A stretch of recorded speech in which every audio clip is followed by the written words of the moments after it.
Welcome to From Embers to Excellence, a podcast that explores the many facets of leadership from the perspectives of some amazing people. We discuss the triumphs and failures that have shaped our lives and our leadership philosophies. It isn't whether we fail that defines us, but when we do fail, how do we respond? Leaders dust off the ashes and use their failures as fuel to work harder and as lessons to come back wiser and stronger, more resilient, more determined, and more committed to excellence. And now, here is your host, Dave Hollenbach. Today I'm talking with retired Deputy Chief Austin Horan. He did 37 years with FDNY. I'm not exactly sure. We've had this conversation before about the different boroughs you worked in, but I think we'll probably cover some of that.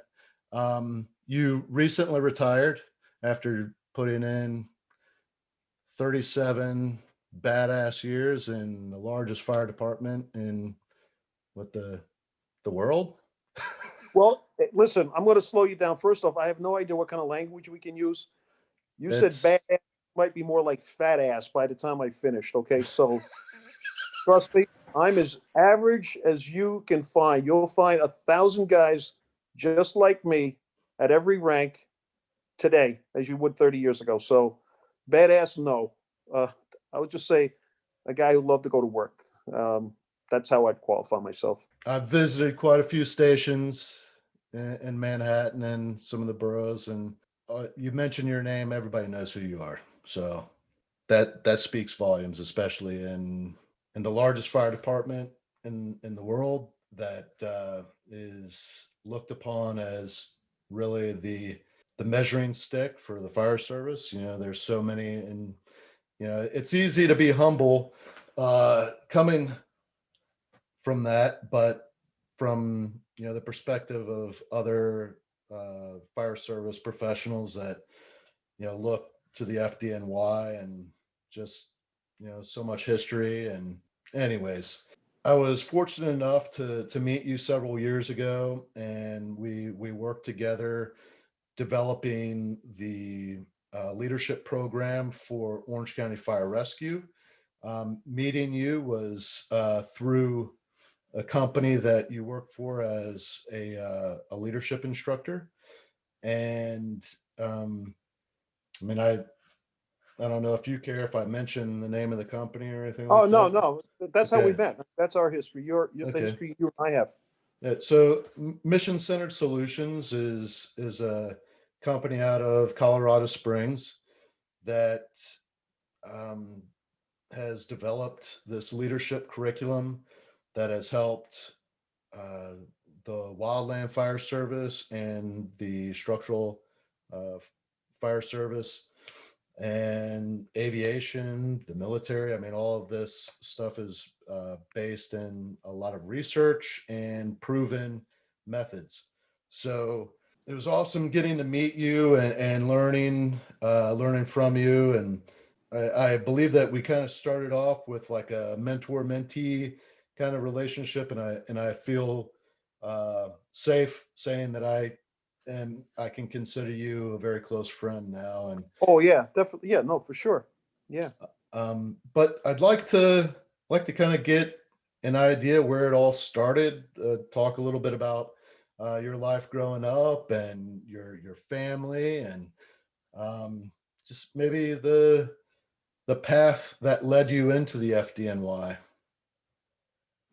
Well, as I like to say, I started out as a poor Irish kid from the Bronx. And that's actually true. That's the saying we say a lot in the city.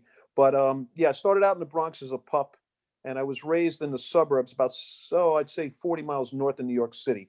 Now, the reason I mention that is that I've always been tied to the five boroughs because my entire family, extended family, has lived there since I'd say the middle 50s. My entire family immigrated from Ireland in the 50s. I'm first generation born here. So I grew up in a really nice, almost Mayberry-like type place. I'm one of six. I would consider my family to be just barely above, poor. Three. We had 3 bedrooms in the house, one for the girls, one for my parents, and one for the boys. And that lasted until I was 16 when we started building on. But the end of the day is, yeah, I just started out as a young lad and one of six. And you ask about leadership, and I had been thinking about this a lot. And this is probably true for a lot of people. Um, I'm the second oldest of the six, but I'm the oldest boy. Like most large families, you find that you start taking care of the younger ones as you go through your life. So tending to the needs of my younger siblings was something that came very natural to me. My parents never really forced us into that. We just seemed to gravitate towards it, my older sister and I, because my younger siblings, we were older by about a year, or let's see, 18 months, and then they started spreading out a bit. So yeah, I had a comfortable home to live in. We didn't have a lot, but we were happy. And my parents worked blue collar all the way, telephone company.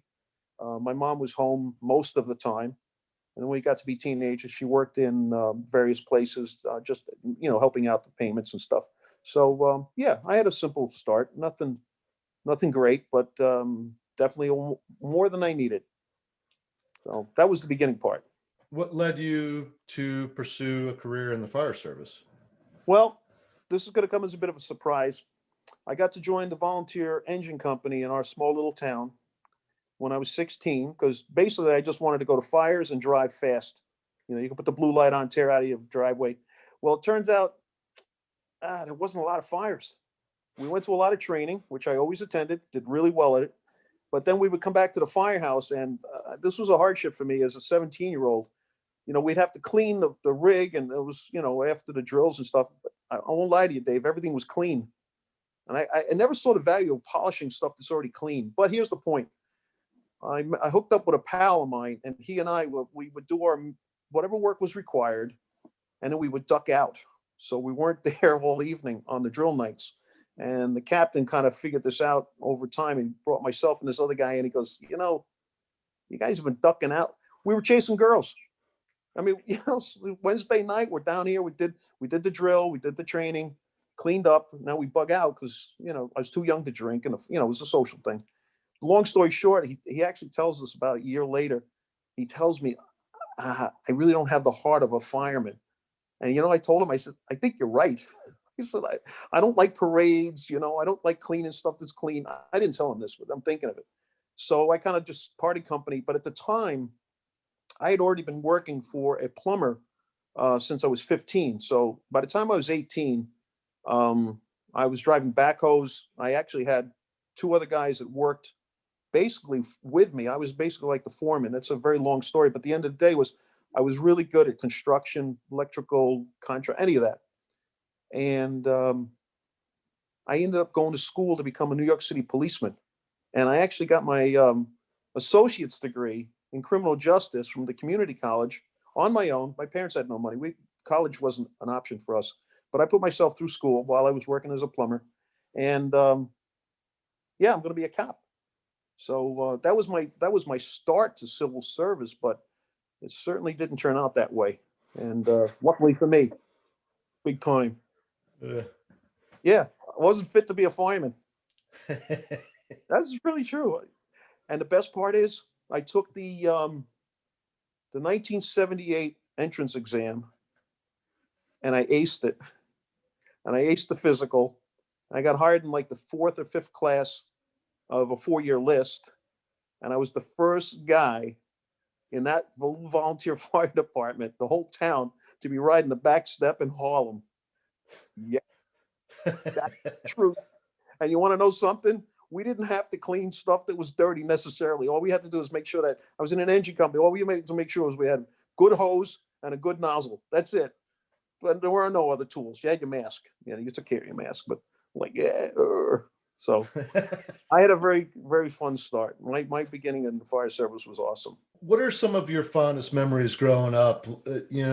Family memories, memories of your parents, your grandparents, your siblings. Mm-hmm. Yeah, it's when I look back, it's incredible that I'm very, very proud to be an American.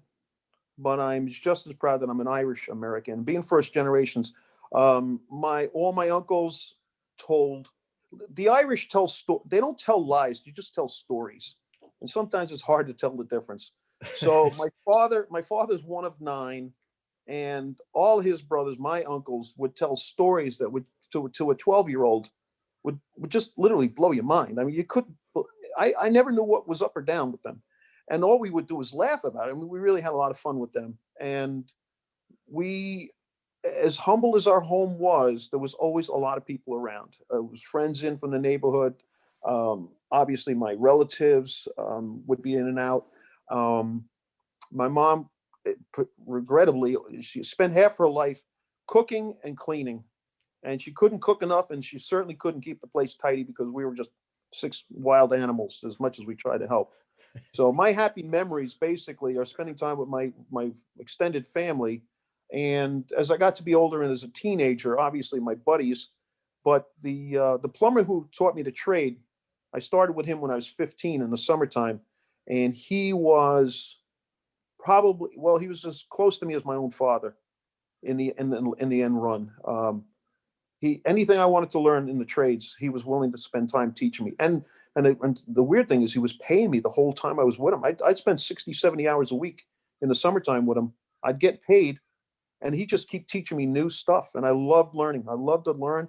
And I can honestly tell you of all the values, and there's a lot that I learned from my parents. Um, Being Catholic was the number one thing. And right up next to that was work. My father very rarely ever asked me how I felt, how's my health, how's the job going. He'd say with his Irish brogue, and he expected you went to me. He prayed on his knees at bed every night, my whole life. So going to mass was a requirement, whether you wanted to or not. But my happiest memories was that I loved to work, and I did get to work with my father for 7 months with that plumber, who was helping him out while he was on strike, and that's kind of how I got started in the trades. So my happiest memories, teenage memories, were working, getting paid, being taught. I mean, any tool you hand me, except for welding. He used to burn the living heck out of me.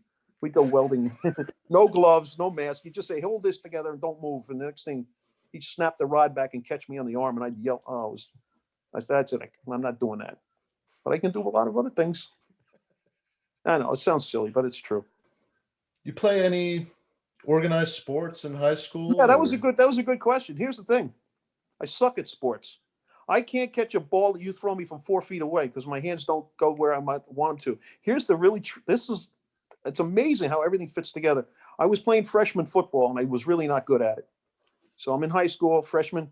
And so that's freshman year. Now you're 15. That season ended, no big deal. You know, your intramurals more or less. And then the following summer, my father, working for the phone company, went on strike for 7 months with 6 kids to feed. It's a very long story, but when it turned out, the gentleman down the road from us, literally less than a quarter mile, had a full-blown construction company doing plumbing and heating. He had 2 backhoes, dump trucks, bulldozer. He had every kind of tool you can think of. And my youngest brother played with the plumber's, one of his boys. And he came home in the summertime. I was there when he came in, and he's sitting at the kitchen table telling my father, he says, Scotty's daddy has a back in a hoe, as he called it, meaning a backhoe. But as a 6-year-old, he was calling it a back in a hoe. And my dad says, really? He says, where is he? And they walked through the woods between our homes that summer morning with my brother, and he introduced himself to the plumber. His name was Roger. And my dad has a heavy brogue, and it's not one I've ever heard because he just sounds normal. And they couldn't talk to each other. The guy at the plumber was having a hard time understanding him. So my dad made it clear he needed a job to help feed his family. And the plumber says, well, how good are you with that backhoe? My father says to him, if you stand here and give me a minute, I'll part your hair with the bucket on the back of that backhoe. I'll reach out and I'll just comb your hair for you. And they just started laughing. No, that really happened. My father went off to work with him, and then a week later, he talked to plumber. He said, listen, let me bring my son Austin in with me. He'll just give me grade. You don't have to pay him. You don't have to talk to him. Just leave him come with me. I want him to stay out of trouble. And the truth is, I was an A student. I was self-motivated. I was never in trouble. I was regrettably basically an altar Boy Scout type kid. So my dad just sold him a line of nonsense. I went to work with him the following week. On Saturday, he catches me, the plumber, and he says, "How many hours have you been working this week?" Now, we work from sun up to sundown in the summer. So I don't know, it was 12, 13-hour days. I had no idea. I was just a 15-year-old kid. He handed me $100 bill. This is 1972. That's a fortune to a small child. Yeah. And he put me working with him. I worked with him right till even after I got on the fire department. So working with my dad, I loved the trades. I love fixing and breaking things. And what I told the guys in the firehouse when they made me play softball, put me in right field, and I dropped the first 2 fly balls that came out to me. They screamed and yelled at me because I told them I can't play ball, but I'm a probie. They were pissed. Now, a week or 2 later, we're in the kitchen doing our usual stuff, and the dishwasher broke. I'm only in the firehouse now a couple of months. And I got out to the tool. I went out to the tool, to the bench and everything, got all the tool. I took the dishwasher apart, cleaned out the pump and everything. There was some rice and stuff got stuck in there, put it all back together. By dinner time, the thing was up and running. And they saw me working on it. I didn't have to play ball anymore. I didn't have to play any kind of ball. Yeah. It was pretty freaking sweet. Yeah. So anytime something was being taken apart or put together in the firehouse, I was part of that. And they left me alone. I could stay home from the ball games as long as the kitchen was working. The captain's lights were on in his office. His toilet didn't leak, that kind of stuff. Yeah, it worked out good. So yeah, sports, no. Teamwork, though, came from working with the plumbing gang that I was working with. That came very easy to me because I knew what I was doing. And yeah, when you got the backhoe, you get to make the rules. Everybody else has to follow along. Nice. So working in the different well, actually, let me ask you, how many different firehouses did you? I have no way of knowing the answer to that question because every time you get promoted, we do what's called covering. You travel the city, you just fill in for the tour. You're like a substitute teacher. And I've worked every single borough: Queens, Staten Island, Brooklyn, Manhattan, the Bronx. The majority of my firefighting, the real nuts and bolts of what I did was always Manhattan and the Bronx. That's where I did probably 80% of my fire duty. And that's where my actual assigned commands were. So as a probie, I started out in an engine company for 1 year, and I was actually lifted, meaning you would just transfer without being asked, to a truck company, which at the time I was devastated because I was only a year on the job, and I came into work one morning, they said, "You don't work here anymore." I was really upset. But I went to work in a Harlem truck company, 23 truck, and that was probably one of the greatest things that ever happened to me. I mean, a lot of great things happened because being that I had 12 months on the job, by the time I had 2 years on the job, I was allowed to take the roof, meaning I could, when you're in the truck companies in the city, you have the outside team, the inside team, and I was always on the inside team as a young lad. But 12 months or so, or a year about after I got into the truck company, I'm in the captain's office one night, and he says, I got a couple of engine details in tonight. The manpower was a mess, as we kind of understood at the time. He said, there's only 2 guys right now riding in the truck, actually 3 of us. I need to put you on the roof, meaning you work independently, go to the adjoining building, get to the bulkhead, so on and so forth.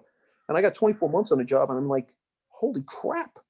So at the end of the day, he tells me, all right, take the roof, we catch a job that night in a brownstone. And he even told me as I was leaving the office, he said, "Austin, you got the roof tonight. Now be very careful. Don't walk off the back of a brownstone because there's no parapet in the rear. It's a treacherous place." Long story short, we get a kitchen fire. I'm up on the roof. It's on the second, actually it was on the parlor floor.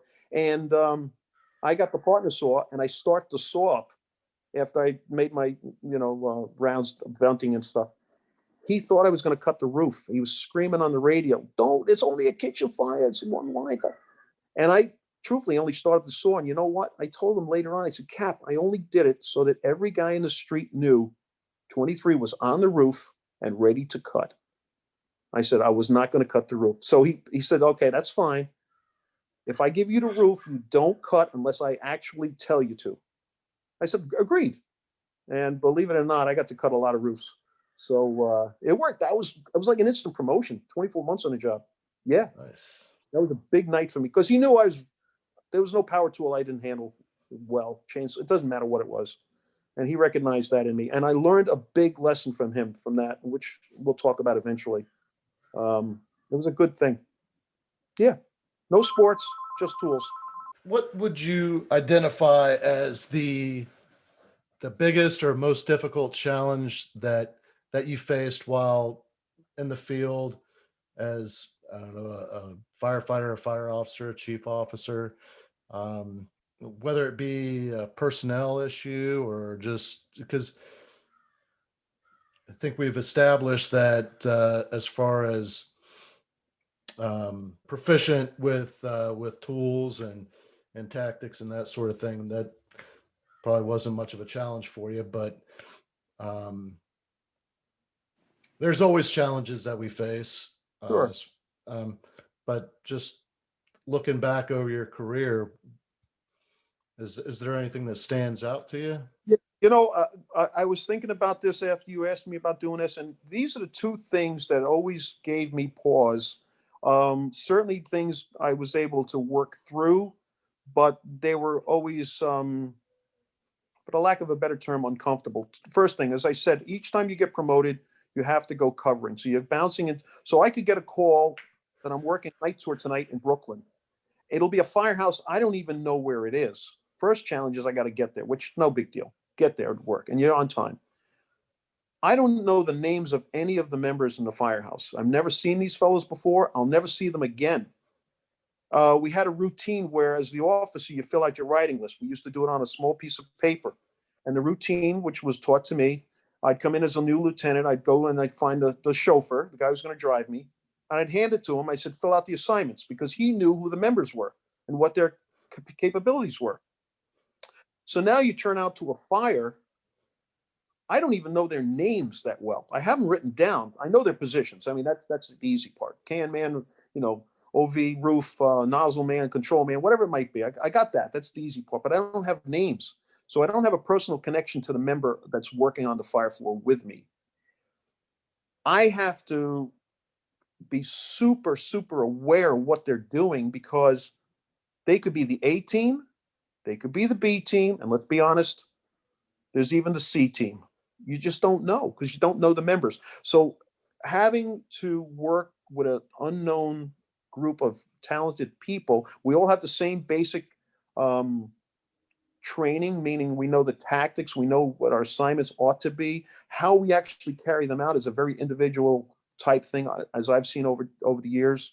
I mean, just watching people force doors. Yeah, there's very basic. We didn't have the rabbit tool, the bunny tool. I don't even know the ram. There's all kinds of names for the hydraulic way to open a door. My first 20 years, it was a Halligan in a mall. That was it, or a heavy axe. So not knowing the talents and the capabilities of the team I was taking into combat was always a real, real big worry for me. I didn't feel comfortable not knowing their names, especially in the truck where they're split up. And for I don't know how many times you get blown off the fire floor, in the truck. You go up to the floor above to make a search, and next thing the fire's chasing you out into the hall and down the staircase. You're always worried that do you have all your members? You're in many times as the first due truck and the first due engine. If the fire just gets away from you, or you lose water and you get blown off the fire floor, it's asses and elbows down the staircase. You're just in a pile of people. And I'm looking around, do I have my cam man? Where is he? And I don't even know his name. And by the way, back then we didn't all have radio. So the inside team didn't have a radio. That was my biggest problem, biggest worry every time I went to work. Now, when I had my regular assignments, that problem really was mitigated by the fact that I knew my members. I'd get an odd visitor, a detail in, an overtime person in, and I generally had an awareness of who they were. I would certainly know their names because they're in the battalion mostly. As to what their capabilities were, I felt confident, working in, say, the 3rd Battalion or the 14th or the 2nd. these are busy battalions. They're going to fires. I know they're going to be in the right place at the right time, so I didn't worry so much. So not knowing my team members was my biggest worry. My second one, which is kind of related, is acting out of title. So you're a fireman now, good or bad. And this is not unusual, but at the time I got promoted, I had 8 years on the job. So I went from being a fireman to a lieutenant with 8 years of fire duty under my belt, which by most standards, that's really not that much. However, it worked out for me. Going, when you're on the promotion list, if the officer in the truck or the engine gets hurt in a fire,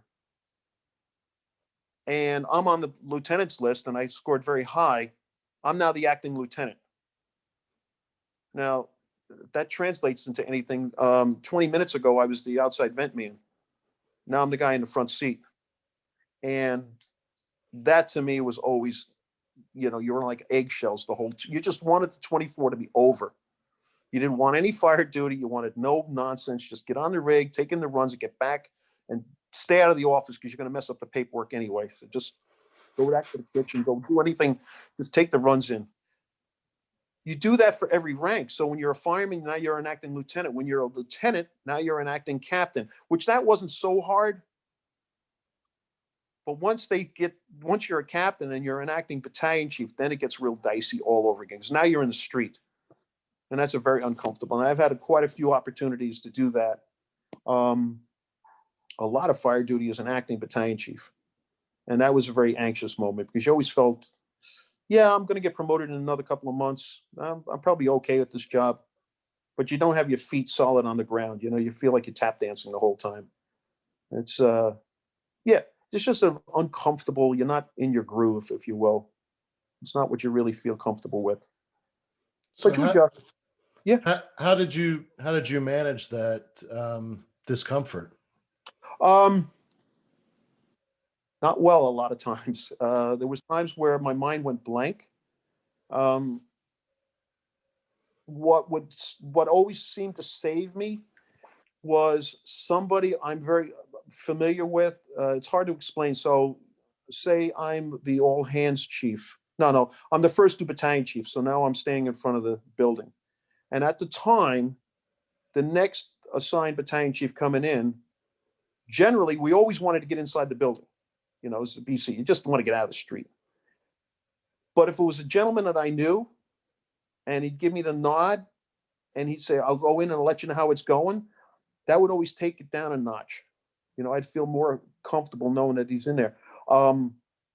As I got up to being a deputy chief, now I'm the guy running the fire, where I might have felt a little anxious. I had friends who worked in safety, quite a few. Well, I knew all the safety chiefs. Once they came on the scene, I felt a little more relieved, mainly because I knew that they would basically watch my back. They were always looking for the oddball things that I might not be catching. So it was a matter of getting used to building relationships, if you will, with the other people who are my peers or even my superiors, so that when they showed up on scene, I felt confident that, okay, whatever stress I'm feeling now is still going to be there, but this thing isn't going to go to heck in a handbasket because they're not going to allow it to. I had one of my most vivid memories is acting as a battalion chief at a fire up in the Bronx. And it's a very large, what we call an H-type building. So it's basically 2 separate wings with a lobby between them and a set of stairs going up either the left or right wing. Long story short, we had a fire on the first floor in the kitchen extending into the dumbwaiter shaft. Once it makes the dumbwaiter shaft, it's going to go straight to the top floor into the cock loft, and now you got yourself a multiple alarm. What started out as a 1-line fire. So I'm an acting battalion chief. I'm in the lobby because I wanted to get close in to see where they were working and everything. It wasn't even that big a fire, but once it made the dumbwaiter, I sent an engine in a truck with a hand line straight to the top floor. Get the top floor apartment open, get the dumbwaiter open. I want the ceiling open, all this stuff. I'm telling you, I was literally tap dancing on this one. The deputy comes in behind me. I see him out in the entryway. He's looking in at me. I can see, he didn't even call me on the radio. I'm thinking, okay, good. He's going to take this thing from me. He never did. And now I'm worried about extension. They got fire in the shaft. They're putting water in. Long story short, I catch him at the end of the fire. I say, boss, I was drowning in there. Why didn't you come in there, bail me out? Oh, he says, Auster, I was watching your work. He says, you did go under a couple of times. Oh, you were taking on water, but you were kicking hard. Oh, you popped up every once in a while. Oh, you were treading water hard in there. He says, yeah, if you were drowned, I probably would have pulled you out. But he says, you were fighting it. You were doing okay. He says, I figured I'd leave you alone. Like, lesson learned. If you ain't drowning, keep kicking. That's all. And as I got to be a deputy and battalion chief, whatever, I said, you know what? If the companies are fighting their way through it, let them have their day. If I have to help them out, I will. And the lesson I learned out of that was invaluable. I said, you know what? I'm actually able to do this. I didn't think it at the time.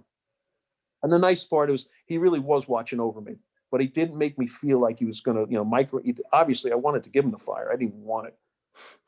I'm acting out a title. I'm like, I'm not even in a battalion that I usually work in. He sent me up there. I'm like, I don't want this.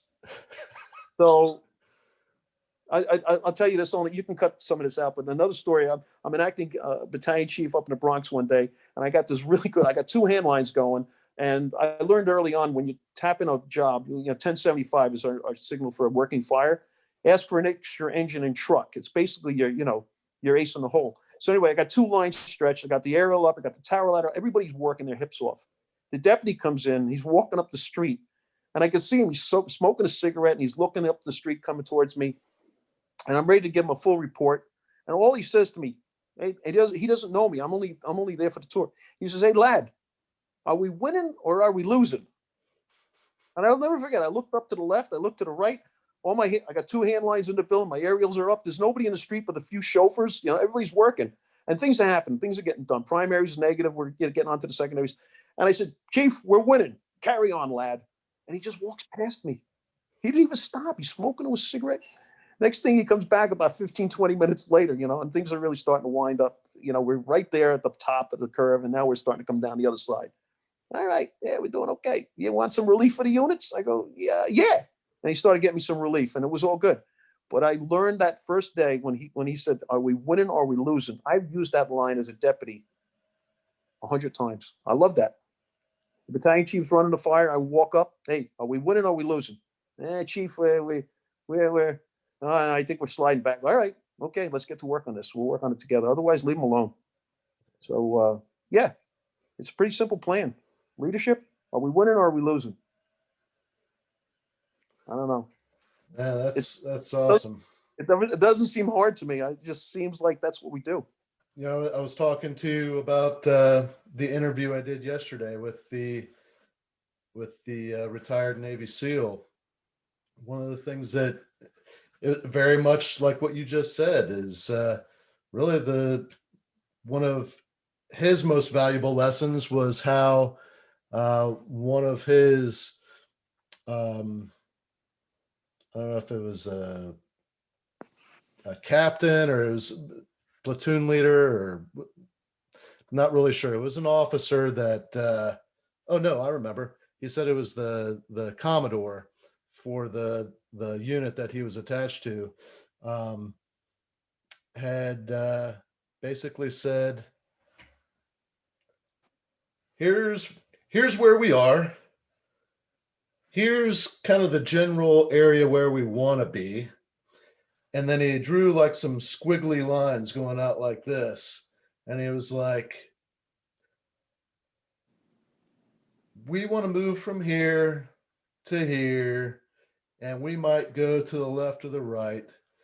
As long as you guys are moving forward, you've got all the latitude in the world. If you feel like you're getting outside of these lines, let me know. I'll get you what you need. But if you feel like you're within the parameters I've set, go forth and conquer. Yeah. And that, to me, many of the lessons that I've learned from you and the classes that you've taught, and just a lot of the different people that have kind of mentored me and the books that I've read, that is one of the key components to sound leadership is empowering your people, trusting them. Yep. And it's pretty cool that you talked about that just now. And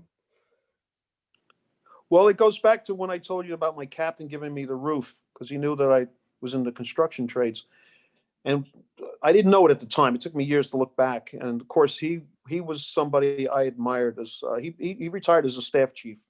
Um, great man. But at the outset, what I learned from that evening and that assignment, looking back, and it didn't take me long to figure it out, is if you can learn what your people are good at and give them the opportunity to show off or not show off, but to excel at their skills, just let them go. I mean, I don't have to know every single thing there is to know about the fire service or the equipment on the rig or the techniques of what we're doing. I mean, obviously, at each rank, you need to be proficient and very good at your job. But there's so many special things that come up, that once you recognize those talents, uh, just because they're young doesn't mean you shouldn't rely on them. Just because they only got 2 years on the job, I can't count how many times I worked with people who had skills. Well, I hate to admit it, the biggest one that helped me through my career, and I know this is going to sound silly, was the computer skills. If I had a nickel for every time when I was a battalion commander, I'd make a phone call to one of my companies that whatever I used to listen, hey, ask around, is anybody any decent? And usually I had engine companies come over to my battalion to come up into my office to square my computers away because I'm just like freaking dying in there. Because there's nobody I worked in a double house, so I got an engine truck downstairs and I got all knuckleheads. No one has to plug a computer in. And I call over to one of my engine companies. Yeah, no, I got you, guy. Don't worry about it, Chief. We're on our way. It sounds silly, but the point is, we got talented. We have really, really talented people. We're gifted that way. You can cut this out, but I'll give you a really quick story. I'm sitting at the dinner table one night. I got the engine and truck. Senior man sits at one end of the table. I sit at the other end of the table. And I was sitting there, and I'm just looking like I'm ready to start crying in my food. Like I'm just so sad. And senior man, who's just an awesome guy. He actually died in line of duty. God rest his soul. But anyway, he says, "Chief, what's upsetting you?" And he was like my straight man. I go, "I cannot tell you how disgusted I am with you guys." And he goes, well, "What do you mean?" I goes, "Look around here. What do we got here? We got the engine. We got the truck. I got a dentist. I got a physical therapist. I got a CPA. I got a guy who owns a pizzeria and he owns a catering hall. I have a guy who owns a plumbing company. I said, you freaking hairbags. You're all sitting around this kitchen table. You're a bunch of underachievers. I mean, honestly, what do they expect of us? You're a bunch of day laborers when you guys could be making 5 times this amount of money if you were working your jobs on the outside. But here we are sitting around this table waiting for some disaster to befall some poor civilian. And then we're going to go out and break up a house and put out a fire." And says, you just make me sick to my stomach. He said. And the joke of it is that enormous talent pool. I mean, these guys were aces, really accomplished individuals in their own personal lives. And yet here we all sitting around waiting for something bad to happen so we can go out there and do our thing. I always took I don't think there was a single time in my career where I didn't have a technical or a strategic problem that I had to work on, a report or whatever I was researching. I couldn't find a guy who really was well versed in it. And I'm talking department-wide. I'm not even, as I got up in ranks, I was able to reach out to a much broader area of guys. But even in my own division, I always found a lot of talented people. That always made me happy. It was part of my joy of working. So, just a side note. So I'm curious. You began your firefighting career as a volunteer and moved into full time with FDNY, working in some busy houses. Really, you've got that passion, and typically, in my experience, the younger firefighters, their mindset is like, I'm going to fight fire for my entire career. I want to be on the nozzle, or I want to be. Mm-hmm. Yep. At what point did you make that decision that, you know what, I want to start working my way up? Making the transition from firefighter to company officer to chief officer. Sure. You know what? when I went to work in 23 truck after I had that 1 year on the job, this was 1980. A gentleman, I wasn't eligible to take a promotion exam yet. You have to have 3 years on. But anyway, and there wasn't a test coming anytime soon, so I had some time. A gentleman named Matty Murtaugh, he was a deputy chief. Matty Murtaugh Sr. came to work. We had the division in quarters. It was an engine, a truck, and the deputy chief and his aides are up there. And there's 4 deputies that work there. He was just one of them. But he was like 42. He was a deputy, and he just was your Hollywood image of a fire officer. I mean, he was a good-looking guy. The guy was always squared away. Second generation Irish, which he and I would talk about our family history all the time down at the kitchen table. He was so personable. And if he told me once, he told me twice, he told me 1,000 times. He said, Austin, this is the deputy now. You realize you got a bunch of ranks between us. I'm just making the guy coffee and we're chatting. He says, when the lieutenant's test comes up, you got to take that test like they're never going to give it again. Like this is the only lieutenant's test you'll ever see in your career. Because you just don't know. There's all kinds of things that can happen. And seeing how young he was an ace in the firehouse. He was so nice. And I have to tell you a story about him in a minute. And as a fire officer, everybody was lined up like ducks. I mean, he could come down to a multiple and just square us away in a heartbeat. And that was he was inspiration. He was my first true mentor besides my company captain. And so I took that to heart. And then to add to that, my uncle was a New York City fireman who took the lieutenant's exam. I don't know for sure, but I think it was 4 times and failed every time. So when we'd get together at Christmas, his wife would make my poor uncle, oh, I don't want to use any names. He says, so-and-so, he failed another lieutenant's test. He's going to be a fireman for the rest of his life. He had 5 children. He worked 2 jobs. He was always working. How are you going to study for a test? It can't, and I felt so sad for him. It made me feel bad.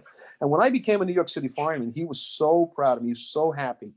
And he told me, study while you can, study while you can. So I had people close to me that really encouraged me to study.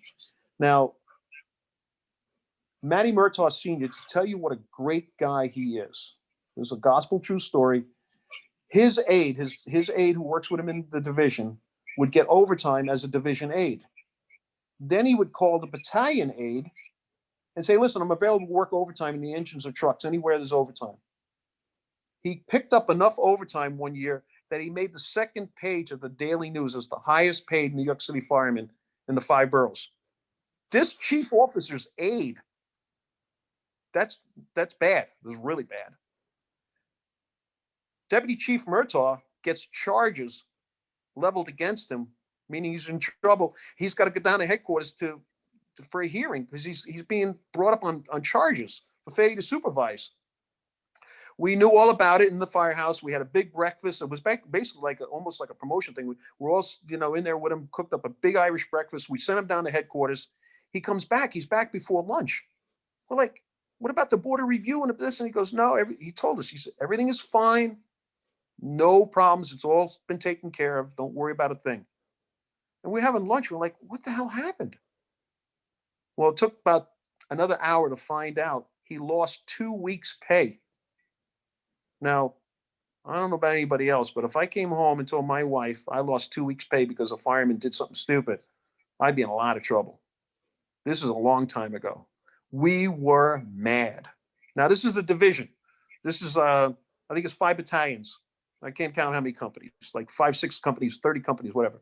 We were mad. So what did they do? I'm just a young kid. I was just watching this whole thing happen. They collected up money from every one of the firehouses to give him back his 2 weeks' pay in cash. There was so much money collected, they sent him and his wife, all expenses paid, 2 weeks to Ireland on vacation. Wow. And then they sent a memo down to headquarters. I wish I had a copy of it. And it's to Chief of Department, from 5th Division, subject matter, Deputy Chief Murtaugh, don't F with our chief.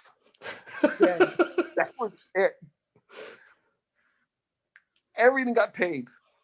I was so, and then we threw his aide out of the firehouse. Nobody would work with him anymore. We wouldn't feed him. He left. We felt so sad for this. He went down there, and what we found out was he went down there. There was no hearing. He said, "No, I'm here to accept charges as specified. There'll be no defense. Just tell me, levy the fine, 2 weeks pay." And that's the gentleman. This is the person who inspired me to do what I like to do best, and that is to try and help people do the right thing. Isn't that great? Yeah. Don't F with our chief. That's love. That's how great that's how widely he respected was. Yeah. He treated every fireman like he was the most important person he was ever going to talk to that day. That's how you felt. Not bad. That's really cool. It is cool. And I've worked with his son, who was since been a captain, and his son also. I have to say, Matty Murtaugh Jr. But I told Matty, I said, I do you have even a clue how much we loved your dad? I went to his funeral. He retired like 8 years. He died. I went to the mass. I went to the funeral, to the cemetery in uniform. We stood, for the ceremony and everything. I said, I don't think your family can even imagine how much we loved your dad. And he goes, no. He would come home and tell us. That's that. He felt it, and it was a good thing. Yeah. And take every test like it's the last one you'll ever see. Not sure what all that means, but it made my life nice. Yeah. When you, I guess when he encouraged you to test for lieutenant, Mm-hmm. was it around that time that you developed aspirations to become a chief officer? No, absolutely unequivocally no. My highest aspiration, once I got to understand what I was doing as a fireman, was to be a lieutenant. If I could acquire that level of skill, I would honestly say, I think most people would agree, being promoted to lieutenant is the greatest promotion of your career. Because once you realize how to do it and you can commit to it, it's just like you're just training. You're training for that race. You don't win all the races, but you keep training until you do win the race. But the lieutenant's thing to me was so unachievable. I studied for 3 full years. And I had no children. My wife and I were married. We had an old farmhouse we've been working on for 40 years. I mean, now we still have the same farmhouse, but 3 hours a day studying to me was just normal. And the really nice thing was our routine in the firehouse was set up where you do house watch for 3 hours at a clip. There's always somebody sitting at a desk to take the alarms in. And while I was studying, say January, the engine had the watches and the truck has the meal.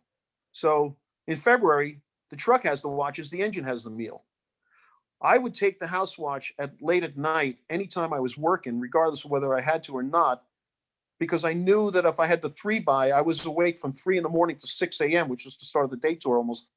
I got 3 hours of solid reading. All I had to do was tap out the bells, give out the ticket, and everybody went out the door. But there's no moving around in the firehouse. There's no committee work. There's nothing getting done except everybody's tucked away. There might be some people studying, maybe not, resting if they can. And we'd be in and out maybe 3-4 times in that 3-hour period. But I had the house watch desk and my books out, and I could read. And I never missed, well, I shouldn't say never missed, but I seldom missed an opportunity to study. So long story short, I took the lieutenant's exam. I aced it. And as I told my wife, I had gone to community college. I said, wow, this is like the first academic thing I ever accomplished that I was really pleased with or felt good about, because community college, public high school, I got good marks all the time because I never found it hard. But, my wife went to private high school. She went to Catholic high school, Catholic school. She went to a Catholic university. She's a med tech. She studied really hard stuff. And once I took the lieutenant's test and I did well, I said, you know what? I actually think I can do this. So from then on, I said, well, if I ever decide to study for captain, I only have to study for 3 years and I can make it happen. And it didn't work out that way, but at least I felt it could. So, yeah, so my aspirations to make rank was never there. It was always just to make lieutenant. And once I did that, some other things took place, and then I moved on to taking the captain's exam, and that worked out. So one of the questions that I wanted to ask you is, have you talk about the most memorable moment you've had in the fire service, Mhm. And I think that would be easy to say um, as 9/11. So Wow. if Yeah. we move that to maybe a different category, Okay. um, aside from 9/11, what would you say is the most memorable moment? Well, regrettably, I already just told you, was getting promoted to lieutenant. You see, I was blessed to study for lieutenant before I had any children. As it turned out, I had to take two lieutenant's exam because there was cheating on the first exam, and they made us sit and take another one. So I got promoted in July of '87, but April before that, my first child was born. My son Austin, my oldest boy. So if you can imagine what it looks like in my world, I'm 30 years old. I have a brand spanking new little boy. My wife and I have been working on our home for 4 years. New kitchen, nursery, living room, dining. We did a ton of work. The most memorable part of that was getting promoted to lieutenant, and I'm in my fireman's uniform, and I'm taking a picture with my bride and my newest little baby boy. Because family to me is the center of my freaking universe. I love the fire service, but it takes a pale second to my family for a lot of reasons. But that was my most memorable one. Um, People will ask you, like, what was the scariest job you ever did or went to, or so on and so forth. And I might be the only guy to admit this. I can't think of too many times, at least my memory's not serving me well enough to come up with an incident where I was so terrified. Like, it's hard to imagine that you can go to these horrific events. Now, I didn't go to 9/11. I wasn't there. We won't get into that just yet. But just normal fire duty, multiple alarms, sub basement fires, top floor jobs, whatever. You seem to get dragged into it with the whole gang. It's like you hit the building like a tidal wave. There's no time spent thinking, "Oh crap, I wish I was off today." You're doing what you do. I don't really have any terror. I never had a bad dream about a fire, not even once. Um, I will add this, and you can edit it out. When you retire for years, and I still do, I get reoccurring nightmares that I'm at work and I'm either in the wrong assignment, like I'm a chief officer and I'm on the back step of an engine company because I don't can't explain it. But the one that happens the most, I can't find my gear. I can't find my helmet. My radio's missing. I can't find my turnout coat. The bells are going off. The rig's pulling out. I can't get to it. You know what I'm saying? It's like that's my trauma. Isn't that weird? It's never about missing fireman or a mayday or an urgent. You get those as chief mostly. But yeah, it's crazy, right? The things that really scare you is not being ready for work, not being prepared. And One thing you'll see. That's what happens. one thing that uh, we had this conversation several years ago, and it stuck with me. And I don't know if you remember the conversation, but we were talking about you started carrying lumber crayons or grease Oh pencils yeah. with, Oh yeah, yeah, yeah, yeah. That's not a so That's a very simple story and a very true story. And when I got working with Mission Centered Solutions, where we do our leadership courses, uh, and we even tell the class when we do that, we're not teaching you anything new. We're just giving you a new vocabulary so you can go back and look at the things that you already know and probably see them in a more uh, cohesive way, I'd like to say. So here's the point: strengths and weaknesses. Sun Tzu. One of my biggest weaknesses, and it's terrible for the fire service. I can't remember numbers. You give me a 7-digit phone number, I walk out of the room, I'm going to dial it wrong. It happens to me all the time. So picture now, especially as a chief, you got all these companies, all these units working, and I get there and I'm the all hands chief. Now I got to go up to the fire floor. I got 2 engines, 2 trucks. I might have a rescue up there somewhere. Long story short, I would get to the command post. All right, what do you got for me, boss? All right, go to the top floor, this, that, blah, blah, blah. Who do I have working up? And they'd run down the list of units. And I'd write them on my clipboard. And I would get up there and I'd go to work with my aide. I have lost more clipboards in the 5 boroughs. I swear they're sold on eBay. It says, please return to Austin Horan, Battalion 2. They never turned back up. You lose them. So I couldn't track my companies on my clipboard. So, okay, what's the next step? I started writing them on my hand. I swear to God, with a pen. And I got but I need my gloves. And I did, oh my, and then your hand sweats. My hands are like water. Everything is running together. I can't read anything. So then I'm out cutting concrete at my house one day. And I got my lumber crayon. I'm marking off what I want to make my cuts. And it just popped into my head. I said, wait a minute. Everywhere that I work, there's walls. I work in buildings. I'm not a wildland guy. So I took the lumber crayon with me to work the next time I went to work. And sure enough, caught a job in a high rise. I got my writing list written all on my piece of paper and at the command post. I got up to the floor below and I wrote it all across the wall. There's my command board. It's on the floor below. I can go up now to the fire floor, do my thing. My aide, I can keep him downstairs. He can help me out. And at the end of the day, I started bringing lumber crayons in from my other battalion chiefs in my battalion. There's 4 of us there. And we get talking about it at the division conference, and the guys are all laughing because they've seen my writings on the walls. Because I'd get relieved at a fire, and I say, yeah, everything's upstairs. You prime, and when I'd get searches, okay, search. I'd write everything up on the wall. They were laughing so freaking hard. But you know what? Most of the guys had lumber crayons. But one of my shining moments had a massive fire in a high rise. I ran out of lumber crayon, and the guys were stealing them out of my pockets. But I had the lumber. I was out of crayon. You know that I was able to write my stuff down the length of the hall in the soot on the wall.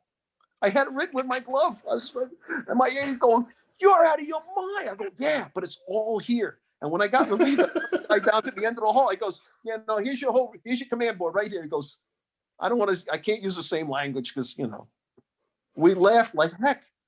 And he just took over from where I left off. And, what apartments we searched, what was still left to be done, who was searching where, primary, negative, secondary, it was all there. I wrote it in the soot on the wall. I was so pleased with myself. Yeah.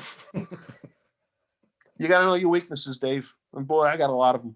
Yeah. Can't make it up. I don't know.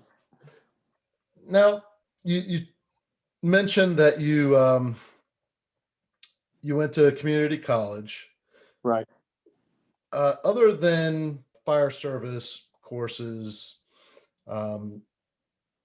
what other formal education did you pursue? I want to go back one step. I didn't take any formal fire service.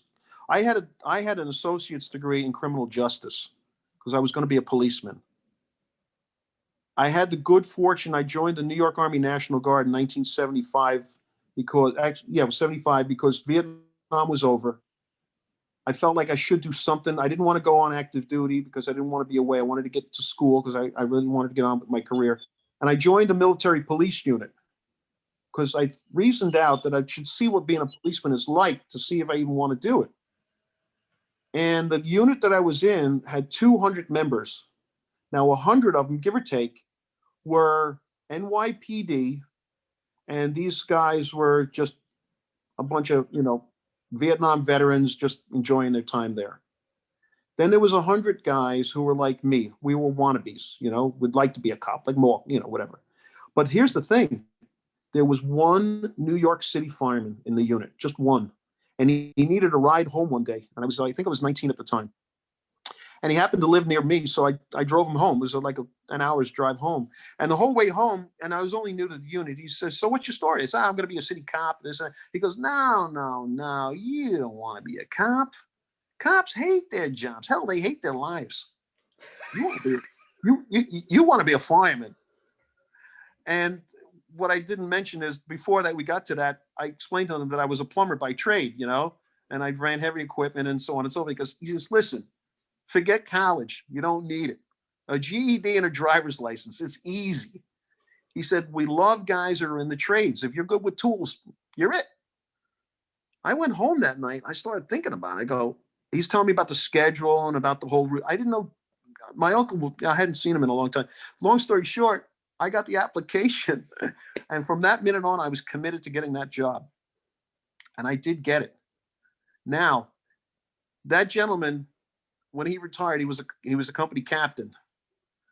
By the time he retired, I was a battalion commander. Every single time I ran into him, and I ran into him in and out my career, I would kiss his ring like he was the Pope. And he would laugh. He says, and I can't use the language, but by the time I was the battalion chief, and I'm at his quarters one day and he's working, and I go to visit him because the guy's like my hero. He said, Austin, if you kiss that ring one more time, I'm going to shove it down your throat. Laughing because I went to kiss his ring in front of his men, and they're all looking at me like, what is this guy doing? The chief comes for a visit to kiss the captain's ring. And I said, all right, guys, I got to tell you a story. And I told them the story, and they understood why it was so important to me.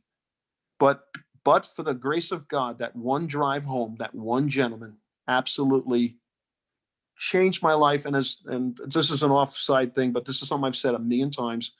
3 confirmed miracles in my life: my bride, my babies, and my brothers. Meaning the job, my wife, my little kids, and the guys I worked with my whole career. Those are 3 confirmed miracles. I struggle with religion, but I'm telling you that's locked in. I had no business driving that guy home that day. He could have gotten home 100 different ways. And for that one piece of advice, he changed my life. That one guy. Yeah. I knew after that it was going to be anything but that. And he even said to me, he says, you like breaking things? We break things all the time. I'm real good. I'm real good at breaking things. Yeah. No, it was a great ride home. This is the first time that I've heard you talk about military service. I'll be honest with you. I'm a little bit embarrassed by it because the National Guard, as of today, they're combat veterans. When I was in the National Guard, they wouldn't give us bullets for the guns unless you were an NYPD. When we had these security details where we had payroll and stuff, the guys who were New York City cops had bullets in their 45s. I had a gun. It was a paperweight. I could only beat you. I could hammer nails in with it. But I couldn't shoot anybody. I'm an 18-year-old kid. Why give? Who's going to get? Why? That was smart. The point is that I did that mainly because I didn't want to leave. I wanted to finish college. I really wanted to get on. I knew I wanted a family. I wanted to get married. All that stuff. Looking back, I wish I had gone active duty at least for a 2-year, 3-year period.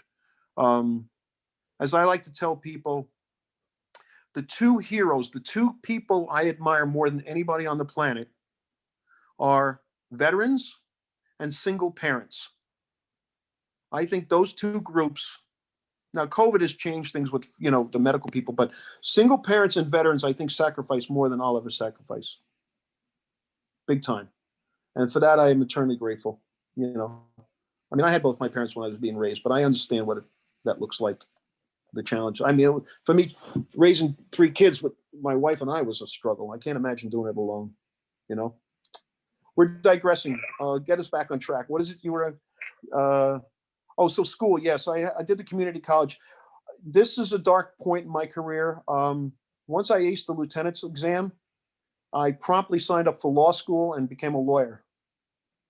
Yeah, and I don't ever talk about that at MCS because I'm embarrassed by it. It was a failed social experiment. My bride has said yes to me for everything except one thing in my entire life. And she said yes to that in a heartbeat. So I went to school at night for 4 years. I taught at the Proby School. We call it the Rock, the Fire Academy. I taught there for 4 years. I worked day tours there, and I went to school at night. Stayed in the city 2 nights a week, went home on the weekends, passed the bar exam straight away in New York and New Jersey. And I practiced part-time for 5 years. Now, the reason my faith in God is so strong is because when I was in my 3rd year of law school, they were giving a captain's exam. I was a lieutenant at the time. And I can't get into all the details, but while I was in law school, I studied for the captain's exam, and they completely changed the style of the test. The first half of the test was a normal fire department test. The second half was this notorious thing they called the ship fire. And what it was is they gave you, 2 weeks before the test, they gave you a manual of, I don't know, it was like 200 pages. And it was this fictitious fire department. And they had a Marine manual in it. And the last half of the test, the last 50 questions were all based on this 200-page document that they gave you. Everybody got it 2 weeks in advance, and that was it. You couldn't take it to the class with you. You had to just read it and memorize it. Well, here's the thing. I was in my 3rd year of law school. I got that manual, and I studied for 8 weeks of the normal fire department stuff. The first 50 questions, I got 14 wrong. I was not going to pass this test. The second half, I got 2 wrong. Because I was in law school, I could read, I could commit to memory very quickly. I could reference fast. I mean, I was really quick with books at the time because I was trained to do that at that point. And I didn't ace that test. I was right in the middle of the pack. I never expected to pass it. And about 2.5 years later, I got promoted to captain. And wow, talk about the hand of God. I know, right? Who would think? I gave up my law practice about probably a week after 9/11. I don't want to get ahead of myself, but I was working down at the Trade Center, and I was running my law. I had a small law practice. I was a company commander in the South Bronx, and I had 3 children. And I said to my wife, I had expected to retire after 20 years in practice law. I wanted to be a lawyer, but college was not on the schedule for my family. And because of 9/11, I got promoted to battalion chief. And I said to my wife, something, I think I can only do one thing really, really well. I can do both things okay, but I can only do one thing really, really well. And I said, I really just want to stay a fireman. And she just said, no problem. And I never practiced law since 9/11. And I committed a lot of time and energy to my family. There was no expense involved. I was able to pay for it as I went. But the point is, it was almost like she absolved me of all my sins. I didn't have to go practice my law anymore. I went to the firehouse the next day. If I was any happier, it would have been criminal. It would have taken me out on a perp walk. That whole burden was taken away from me. I didn't have to practice law. I was now a battalion chief. I could just do fire duty. I could just work with the members. That could have been the second best day of my career. That was a big thing.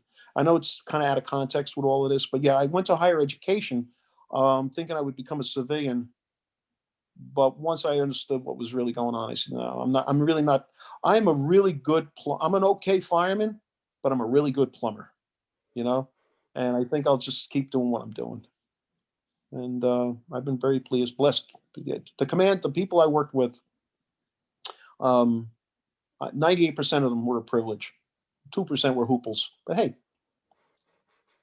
every day can't be a win. Some days are just. I know it's. Well, you listen. You've been there. My problems 30 years ago were simple problems compared to the problems we have today. I won't lie to you. I would say if you had 25 members in your company, 3 poorly motivated people, maybe. They were so rare because there was no social media. You couldn't get away. If you weren't in the kitchen, you were doing something with the rig. For me personally, in my fireman years, I started a wood shop down in the basement of the firehouse, and I made furniture. And guys would come down and help me, and then I'd go up and study, and we'd do our runs, and every day at work to me was a joy. But today we're in a whole different society. It's very different. We're isolated. I think social media, I think cell phones. If I could have it my way, nobody would have a cell phone on the rig. They wouldn't even be back in your locker room quarters until you go home. We had a payphone. Whatever messages we need, we always seem to manage to get to our families. But this thing with the phones isolates us in a way that makes me sad. Really, actually does. But we have to adjust, otherwise we'll lose. It's different. 37 years in the fire service, practicing law, working with some of our country's greatest leaders at MCS. Just a little bit of background on that. The cadre that would go around. Oh, I learned so many things, and I can only say this about the FDNY. I can't say this about everybody because I only know my own time, my own people. The same Matty Murtaugh that I talked about earlier would tell us, don't be afraid to take details. See, everybody wants to do 24s. Everybody wants to be in a firehouse. Everybody wants to go to fires. We understand that. That's the easy part. But what he tried to explain to us, he says, you never know what skills you'll pick up, what contacts or relationships you'll build with other people if you get a call that they need a volunteer to go do XYZ. Don't be afraid to say yes. Now, what I learned very early on is there are no bad details in the FDNY. And the reason, at least from my experience, was that if you gave me a 30-day detail offline where I got to come to work Monday to Friday, which is going to be awful, it'll be painful. If you get 2 or 3 firefighters together on that detail, somehow they're going to make it work. Not meaning you're still going to come to work, but they're going to make it enjoyable. Because if they don't, it's not only going to be miserably like penance, but nobody's going to sign up for anything after that. So I got pulled into some details that I never thought I'd be involved in. And one of them was getting on the incident management team for the FDNY after 9/11. I just happened to be in the right place at the right time. The list came out. They said, we need volunteers. I put my name down, and the next thing I know, I'm on this team. They hired Mission Centered Solutions to come to New York to teach the incident management teams. Now, there was, I think, about 80 of us, if you can believe this. They were teaching us how to get along with other people, other agencies. Because prior to 9/11, we were self-sufficient. Anything we needed, we can get within the 5 boroughs. But now we had to rely on a national response to a lot of big things. So they were trying to teach us, the 80 of us, how can we communicate? How can we get along with other people? And incident management systems were in place with the Wildland Service that were highly successful in organizing large-scale operations. Everybody's familiar with them today. But back then, they were unheard of.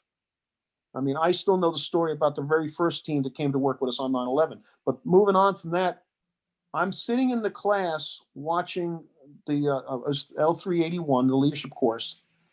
And I was so impressed with the way they orchestrated or did the course. Now, I think you were in our 380 course. Well, there's another one, the L381, which I also teach, is a real hands-on kind of class. And I had already been sent to Emmitsburg on 3 different weeks to learn how to write drills for the fire department. And this was another detail I was asked to be on. And I said, yeah, I'll do it. So now I've been to training. I'm looking at the class, and I said, I really like the way they run this. So on Tuesday, it's Monday to Friday. On Tuesday, I got talking with one of the fellas because they were all retired. I said, hey, do you ever hire anybody who's full duty? He goes, if they got time to get away. And I said, well, I got about 1,500 hours that the city owes me. I can pretty much go where I want, when I want. And I was a battalion chief at the time. I don't think I was the commander yet. But anyway, I went home and talked to my wife, and she helped me fix up my resume, and I brought it in and I gave it. It turned out the lead instructor was one of the boss owners of the company. He took my resume on Wednesday. He comes back Thursday and he's laughing. He goes, you wrote that resume? Is that legit? I go, yep, it's legit. And I already know why you're laughing. He goes, why? I said, you want to know if I'm really a lawyer? I said, I still had a business card. I said, yeah, I am. But I said, if you hire me, you're going to the big house. Let me tell you something. You don't want me defending you, brother. You're going to be behind bars for the rest of your life. You're going to have a boyfriend forever. Don't hire me. So I said to him, I said, no, I did. I said, I'm not happy about that. I said, but yeah, I've taught a lot of courses, done a lot of different things. And 3 weeks later, they hired me. That was May of 2008. And I've taught, I think about 120 courses since then. And really why I've enjoyed is the lead instructor is a retired Special Forces Green Beret type. There'll be a guy like myself who's just a fireman off the back step, if you will. And then there's usually at least one guy who's a type 2, type 1 IC from the wildland firefighting operations, smoke jumpers, that type of guy. It's just, they're unbelievable people. And we teach these courses for a week. I go all over the country. That's how I met you. I've been out to New Zealand. I've been out to Australia. I've been up to Alaska. And as my wife likes to remind me, she says, you're not very funny. You just tell the same silly, stupid stories to a new group every time. But I got to tell you, Dave, first responders are my people. I believe all first responders are cut from the same broken stone that buried in a quarry somewhere. We come out of there and all we want to do is make things good, fix things. And we want to fix it fast. We don't want to hang around. We don't want to beat around the bushes. Like we suck at standing fast. That's been a painful thing to watch too.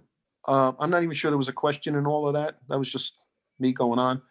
So that's how I got hooked into working with these retired Green Beret type people. And I'm very close with quite a few of them. We're very close friends. And they come to visit me. I go see them sometimes. Of course, we work together. They like being part of the fire service, but I don't have to go to the firehouse on, Christmas Eve. I can go to work when I want, kind of a thing. They're good people. Yeah, I actually reached out to Nick Zambito. Oh, We've been playing phone tag, trying to get him on the podcast. he only just recently left the company. He retired from the company. He and I were paired up almost as a team for, I'd say, a better part of 5 to 6 years. I'd say if I did 12 courses in a year, I did 6 of them with Nick. He and I are very close. I met his father on several occasions, who's since passed away. God rest his soul. You want to talk to Nick. Is a special person. Don't let it. Listen, if you can't get in touch with him, he doesn't square you away. You get a hold of me. I'll get him. I'll tune him up. I promise you, I will. I'm not even like kidding with you. I'll embarrass him into it. I can do that. Right. He won't admit this, but he's really scared of me. No. I mean, hey, I know you're recording. You're going to edit this stuff out, right? Yeah. Except for that part where you say he's afraid of you. No. I'll leave that in. I have to tell you this super fast. I'm sorry to digress, but he is an authentic hillbilly. He admitted, like I say, I'm Irish. He's a hillbilly. He's a Texican, as he says. Anyway, so he wears these boots, these cowboy boots. They're like totally legit. And we're at Carmine's. There's an Italian restaurant we go to in New York City. We always go out. It's a big, famous Italian restaurant. Best food you'll ever eat. And we're sitting there having dinner one night. They're working in the city. I actually leave home and come down to see them. I love these guys. So we're sitting in Carmine's eating, and he's showing me, he's got these like alligator skin boots. I mean, they probably cost $1,200. So he's showing them off to me. I said, "Oh, Nick, that's awesome." So now, while all this is going on, I've eaten there several times. I order up this load of food, and there's this big, giant family that's sitting right behind Nick in the booth. And behind him happens to be 2 very, very attractive college-age girls. They're all dressed to the nines. It's a big family party. They got the grandmother there, the grandfather. It's probably about 10 people. So Nick is showing me the boots early on in the evening, and I had this garlic bread with mozzarella on it, and I saw one of the girls looking over at the garlic bread. So very quietly, I took a knife, I cut off 2 nice pieces, I put it on a small plate. I said, "Hey, Nick, pass these over to the young ladies behind you." And he reaches over and he says, hi, ladies. My friend over here, he'd like you to have the garlic bread. They actually took it. I said, "You got to try it. You got to try it." They ordered up a whole lot of it. So here's the point. He goes to the bathroom. Now, I worked in the 2nd Battalion for 10 years. It's Greenwich Village. It's Soho, all right? The Village Firehouse. So he's always talking to me about the bars in the village and going out at night and all this. And he always wants me to buy cowboy boots when we work together out in El Paso. So he's got these cowboy boots on. Now I got these 2 pretty girls. He's in the bathroom. I said, "Ladies," I said, "I need your help. Do me a favor." Now, the guy sitting here, he is a retired Green Beret. This is a combat killer, this guy. I want to have some fun with him. Would you ask him, one of you, ask him, "Are those real cowboy boots we notice you wearing?" And then I said, when he starts showing off his boots, I know this guy really well. I said to the other girl, say to him, "Wait a minute. I've seen you before with those boots. You were walking around the village 2 nights ago. I saw you sporting them up and down by the meat market, right? That's you, right? I saw you out there." Sure enough, he comes back from the bathroom, eating the meal. The little girl looks over. She says, "Excuse me, sir. That's real." He holds his boots up in the air. He's showing them off, twisting and turning. I'm talking all about them. And the other one, she drops that line on him. He turns. He almost came across the table and grabbed me by the throat. The other 3 guys, we were laughing so hard, we were crying. The girls were roaring. Well, as it all finished out, we took pictures with their family when they were leaving. They all had such a great laugh over this thing. We all posed for pictures with these people. He said, "Only you can come into a restaurant. We know, I owe that man 4 dinners when we would work together out west. the joke was to see who could get to the check first. Doggone it, if he wouldn't call and make a reservation, he wouldn't tell me he made it. We'd walk in and they already knew before we even got there he was taking the check. And then he went and retired before I could repay his kindness. That's true. 4 dinners he beat me for. I owe that guy big. Nick is a sweetheart of a guy. Yeah, he's a good guy. All right, back to work. What's your next thought here? Did you want to? Part of the lessons in the FSL 380,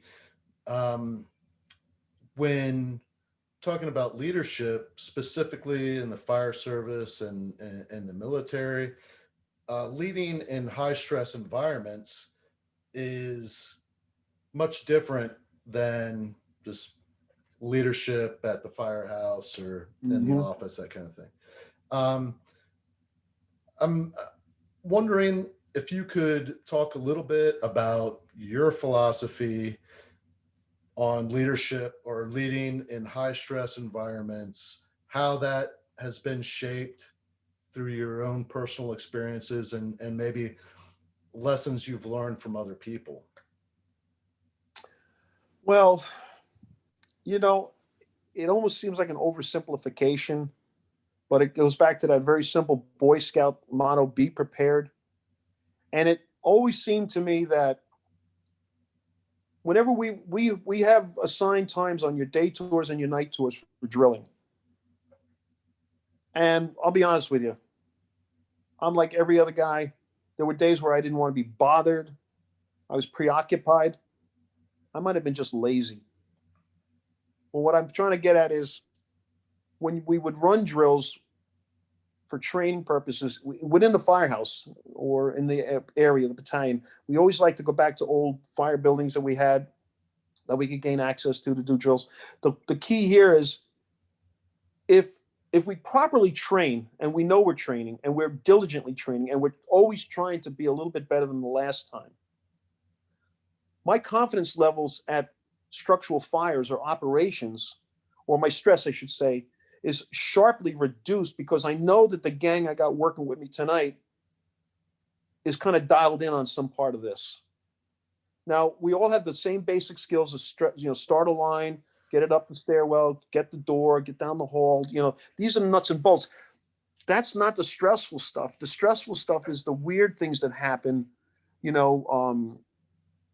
where you may not be sure how well this is going to go, where it's a little bit iffy. I used to like to say, there's a half truth to this, that there's only 2 things I'm truly afraid of, super scared of: high voltage electricity and my bride. That's it. I'm terrified by electricity. And, well, you can guess the rest of the reasons why I might be afraid of my bride. But the point is, anytime I went to anything like in a substation, or we have manhole fires where we have panels arcing inside the buildings, that used to give me a lot of pause. But those, again, were the types of things where, for me, the stress could only be mitigated by having people, hopefully, not all the time, it wasn't always, but a lot of times I had somebody who was an electrician on the scene. Might not have been in the first or second companies, could be somebody that's down around the corner, but, get on the radio, hey, we got any electricians? And they knew I didn't mean a guy who could just wire a wall switch. We can all do that. But I'm talking a person who knows how to pull power, pull a pan off a meter, and so on and so forth, things of that sort. And more or less, it would just be more like a safety officer for me. Get them down here. What am I not going to see here? What am I not going to be able to pick up on? And then it goes always back to, if you can know the talents of your people, because we really do have an awful lot of talented people. You're going to have the stress. And we seem to handle that stress at the scene because that's what we're paid to do. I've drawn blanks. I'll hear a radio message on the handy-talkie, and I'm really at the watermark. And basically, sometimes I'll draw a blank, and that's one of those times where you just have to take a pause. Unbearably hard to do. I'm going to tell you a story that's true. It's an embarrassing story, but I think there's something in it, I hope. I'm in my South Bronx engine company. I'm a captain at the time. Been a captain for a long time. I'm on the chief's list. I'm almost on my 20th anniversary. This job is my job. I go to It was probably a third alarm. Yeah. And I end up at the job. My engine company's all the way around the corner. I go up to the command post to leave my guys behind, and just to find out, I check in with the aide, let them know I'm there. And now I'm standing about 10 feet from the command post, and I'm talking to four other officers like myself I haven't seen in a while. Third alarm, it's a big deal. And we're just carrying on. And like me, I like to talk and, hey, how's it going, this and that. Boy, about 15 minutes into this, the deputy who's running this fire grabs me by the shoulders and spins me around. Cap, did you hear a mayday? I was like, holy shit. You think I heard anything at all on the radio, Dave? I heard nothing. I'm holding court with my pals thinking, hey, when he gives me an assignment, I'll pay attention. I'll go off and do my work. The man's face was white as a ghost. His eyes were as big as saucers, and I couldn't tell him anything. I had to tell him straight up, Chief, I wasn't listening to the radio. I had to actually tell him. You know that he didn't even get mad at me? He was so stressed out. He grabbed two other people to find out. It turned out there was no mayday. But whatever he heard put him in that frame of mind. Dave, I'm not going to lie to you. I felt like that big. That was a failure on my part. You don't have those moments happen very often. In fact, they're incredibly rare. And if you're not there to meet that challenge, that's bad news. Well, what I learned, and I think it's fairly self-evident, from then on, report to the command post, monitor the freaking radio. Yeah, your pals see you. There'll be a time when things are starting to wind down. Yeah, you can put things aside if you have to. But the point is, this game was still escalating. I felt like I let that man down in a way that should never have happened. And then, of course, I became a chief officer and then a deputy. And, I thought, man, I hope somebody's watching my back. Isn't that sad? Did you think you really got your act together? And I was that cavalier. That's a major alarm. I'm like probably there's 4 engine companies ahead of me that are going to get work before I get anything. I'm not even connected to the job. That was sad for me. Worse for him. I don't know what lesson there is in all that, but the fire duty is really all we're there for. I mean, everything else is ancillary.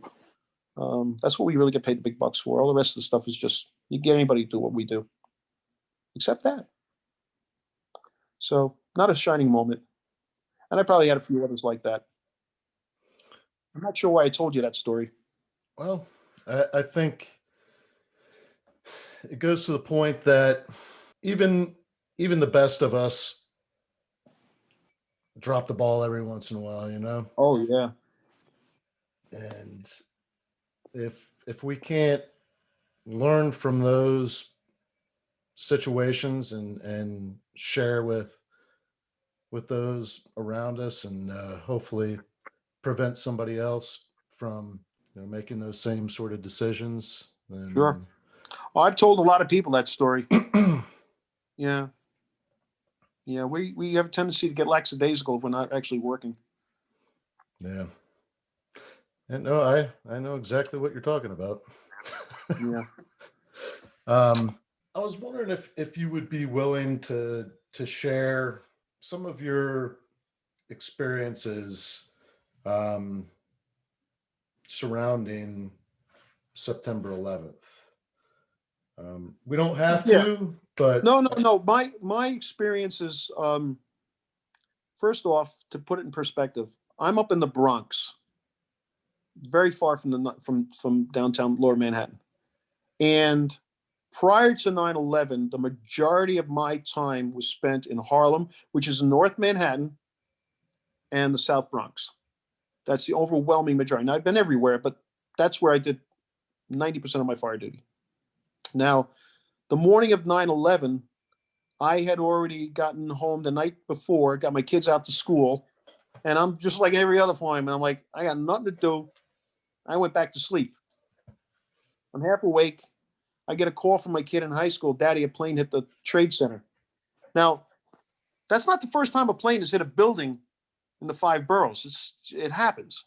right. There was a baseball star. I should know his name. He flew into the side of one of the buildings. Of course, we know about the World War II B-29 that flew into this. It wasn't a B-20. I think it was a B-17 that flew into the side of the Empire State Building. So long story short, I think it's a small plane. Turn on the TV. All right, now we got what we got. got straight in the car. I went right to my ATM machine. I maxed out all the money I can get out in one withdrawal and shot right down into the city and get to my South Bronx Engine Company. Now, that was the buildings one of the buildings, the South Tower had already collapsed while I was driving in. And I remember thinking to myself, not only I was thinking about how many souls are leaving right now, how many people have been killed. My mind wasn't really thinking so much about how many firefighters had been killed. I had no way of knowing how many actually showed up.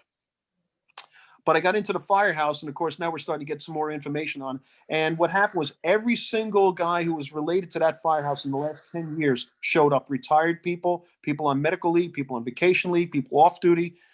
I would say within 2 hours, we had over 150 guys in. We had a double house. It was an engine and a truck and a battalion.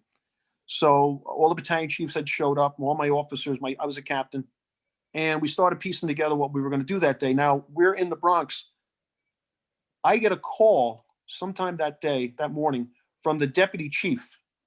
I realized he skipped the battalion. He called me directly. And we know each other. He didn't even call me captain. He said, "Hey, Austin, I want you to know that if the Bronx dispatcher sends you down or assigns 60 engine down to the trade center, you're not going. You call, you can acknowledge it." He said, "But I want you to call me immediately because I'm going to squash it. You're not leaving the borough." And I said, "Chief, what's going on?" He says, "I have 4 engine companies in the entire South Bronx right now. Everybody else is committed to Manhattan." He said, "We get a job. You're the only engine company I got in 2 full battalions." Okay. I get with the truck. I got 17 trucking quarters, and we talked, myself and the other captain. And I went upstairs to the battalion chief. These are all friends of mine. Our rank structure is kind of an odd sort. We're as much friends as we are superior subordinate type thing. Anyway, what we reasoned out is, okay, we're going to do the fire duty. So what we ended up doing was we shaped up all the guys. We had over 100 something guys in the firehouse. We went around to the battalion with pickup trucks and absconded with all the spare masks, all the spare hose, any fittings, any tools, anything we could get. We went up to the hardware store and basically ransacked the guy's hardware store. Now, the guy was great. He said, "Take whatever you need. Hand lamps, buckets, hand shovels, tools, whatever we need. Just take it." I don't even think there was ever an accounting for it. Brought all this stuff back to the firehouse. And basically what we did was we reasoned out that with 1 engine and 1 truck company and 100 guys, we could put a full first alarm assignment together and in front of any building in the South Bronx. We had the pickup trucks and that. We were just good. There was no red lights to us anymore. Nobody was moving around in the streets. It was dead quiet. And from the time I got down there to the very next morning when I got relieved, we didn't answer one single call. Not an EMS run, not a pull box, nothing. Nothing. It was dead silence. So basically we said, okay, we get a job, the engine truck go out, you guys jump in the pickups, follow us into the box. We'll figure it out when we get there. So that was a very small piece of my world. And the next morning I got relieved. We took a bunch of guys, 2 pickup trucks. I brought my own car, drove down to Battery Park, which is the bottom of Manhattan, parked. And then we walked up West Street, and we could see it was, it was like it wasn't real. It looked like Hollywood. It looked like the moonscape. It was like that gray powder was everywhere. Anyhow, we're walking up towards the Trade Center, and a bunch of guys come out of one of the buildings. "Hey, Shakespeare, you want to put out some fires?" You realize this is the next morning. I said, "Sure." He says, "Well, we got 3 hand lines in the buildings on the standpipe. We got good water. Just moving them around any way you can. Do whatever searches you can." We spent the whole day putting out fires in this one office building. And then that evening we went up onto the pile and started digging. And then, of course, life then started taking on its whole new meaning from there. So that was my introduction to the Trade Center, which is everybody you talk to will tell you a story that's completely different than one you heard before. And then that was Tuesday. Then the following Sunday morning, I got promoted to battalion chief, and I had to leave 60 engine.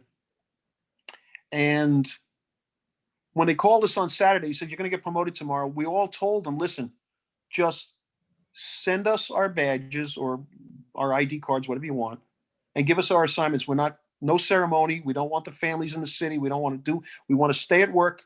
Just tell us if tomorrow morning at 9 o'clock you need me to report somewhere else as a chief officer, I'll show up or whatever you want me to do.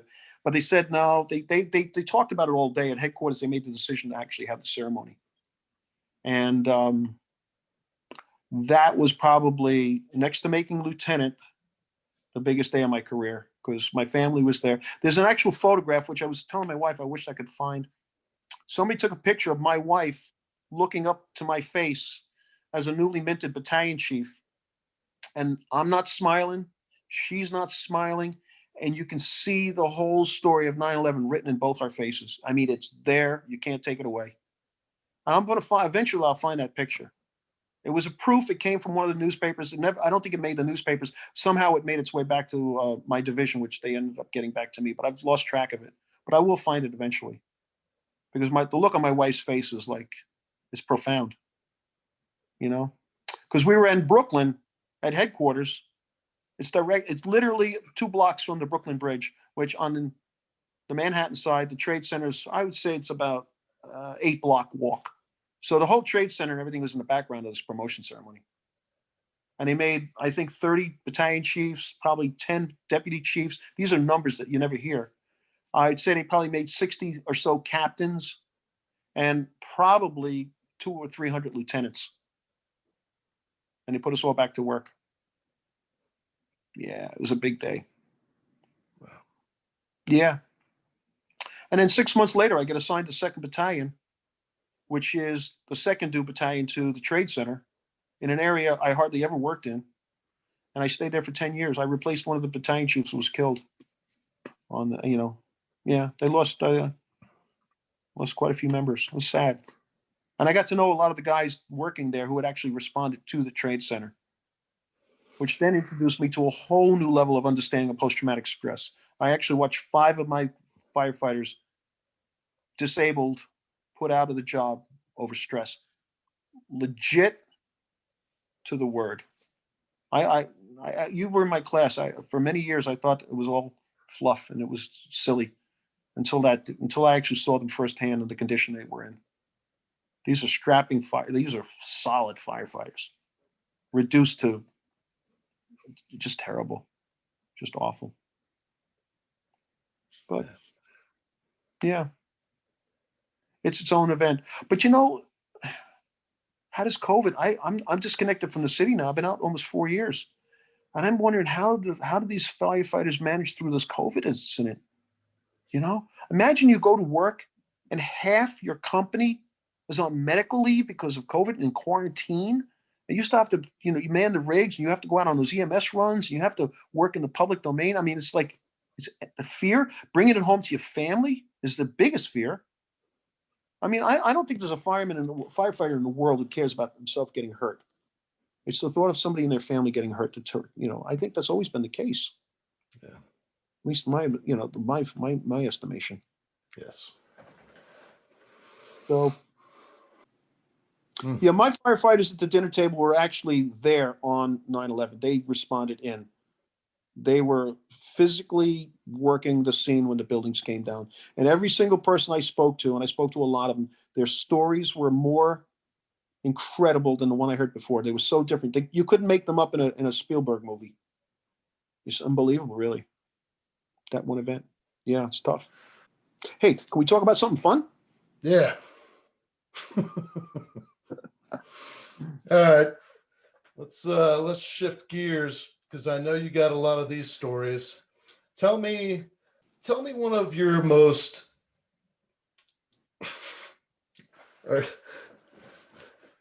we all have a story about the funniest guy in the firehouse, maybe one of the funnest or funniest experiences that you've had, just because of there's always this atmosphere in the firehouse where there's practical jokes and. All right, I'll tell you one that happened in my firehouse. I know a lot of stories, but this one happened. It happened before I was assigned to 23 and 80 engine, 23 truck and 80 engine. There's the Vinegar Hill gang. You can find them on the internet. Slashing outfit, great guys. And I'll leave out the names. The names you don't need to know. So this is back in the day where you had an outside telephone down in the basement of the firehouse. So if you wanted to call home, you had a coffee can. Every guy had a coffee can. You went down there with your quarters, nickels, and dimes, and you started feeding the phone. You called home. And you talked to your bride. I've talked to my bride every single tour I ever worked. And this one particular tour, one of the firemen, his coffee can, he doesn't have any coins, but he wants to make a call. So he borrows a can from one of the guys. And the guy says, yeah, when you're done with the coffee can, just put it back up in my locker. And it wasn't even a question of put $2 back in or not. No, use the coins. They don't care about the cost. So the fireman makes the phone call. The fireman who owns the coffee can goes home. His locker's open. So the gentleman makes the call, and when he's done, he takes the coffee can, and with a hammer, he smashes down the top of the can till it's flat. So basically, you got this flat top can, and the coins are all inside. It's down to about 3 inches from the bottom. It's all crushed like crazy. I mean, they spent some time in the vise, the whole bit. And he puts it back in the guy's locker. Now, the guy comes back from work, from home. He opens his locker, he sees his coffee can, and he goes, well, isn't that just fun? That's just nice. He takes the coffee can, he brings it down to the kitchen table. And it's sitting out there now for the whole meal, and they're all looking at the coffee can, and they're all thinking about the coffee can. And why did he do this to the coffee can? This is the whole tour. So two of the firemen get together with the guy who's got the coffee can and goes, you know something, you can't let this go on.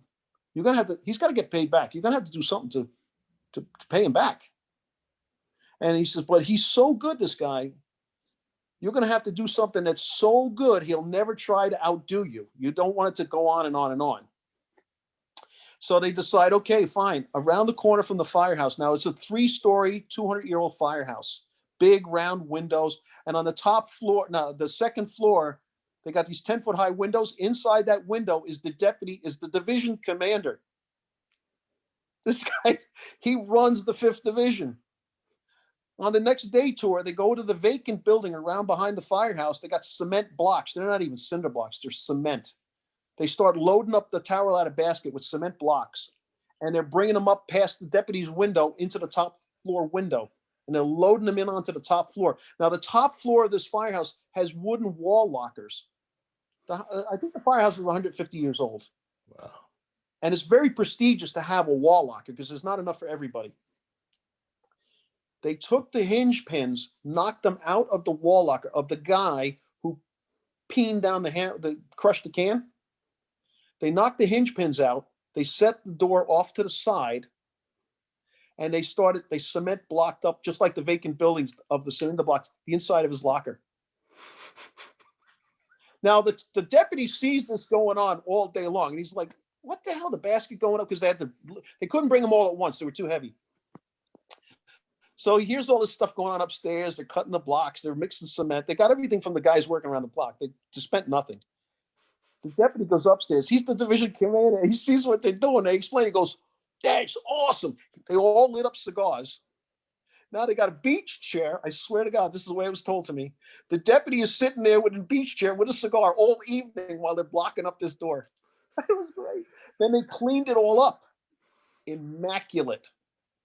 The guy comes in from home the next day, opens his door, and there's a cement freaking wall right there looking at him. All this stuff is inside. He had to go get a maul and bust out the block so he could get in there. I heard that story, and I didn't believe it. I was at a racket with the guy who it actually happened to. I wish I could tell you his name. I don't really want to tell you in public. I said, Jack, did that really happen? He goes, Austin, every word of that is true. Now, there's another one. I heard this story in probie school. I wasn't even assigned to a company. So they're telling us about this guy in Harlem who goes down to the St. Patrick's Day parade, gets all gooned up, goes out on the sidewalk watching the parade, and there's a guy who, and I don't know what politically, I don't know, is it a little person, a midget, a dwarf? I don't know what the right word is. And I don't mean to be disrespectful to anybody. Please God, anyone listen to this. This is just the way the story was told to me.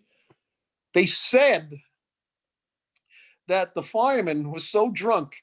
He was so impressed by this guy. He brought him into the bar and he continued drinking until the little person was hammered. And of course, the fireman is boxed. I hate to admit this. This is the way the story was told. That I was told in Proby school that he kidnapped the little guy, threw him in the trunk of his car, and brought him home for his kids to play with. Oh my God. No, I heard this. This is in the second week of Proby school. Fast forward 2 years, I'm in 23 truck, and they're talking about the guy who did this. I said, wait a minute, I heard that story. And I started telling it, and I'm talking to the guy it actually happened to, the fireman who allegedly kidnapped the guy. He goes, Austin, that was me that we're talking about. I go, what, Billy? You get it? No. Listen, first off, we weren't that drunk. Second off, I invited him to come over. He stayed the night. I didn't put him in the trunk. He jumped in the front seat. I drove him home. He came in. We had a little something to eat. He slept on the couch. My kids met him in the morning. We all had breakfast. We had a great time. It was fun. But the story got embellished to the point where we really believed that this guy kidnapped us. And I said, here, I'm sitting across from him like, oh my God, you're a legend. I told him the story at the Proby school. He goes, well, that's what firemen do. We have to embellish it. Now, the same guy, coincidentally, was regarded as the toughest fighter in the battalion. No man would fight this man. This is true. It really is true. No one would fight him.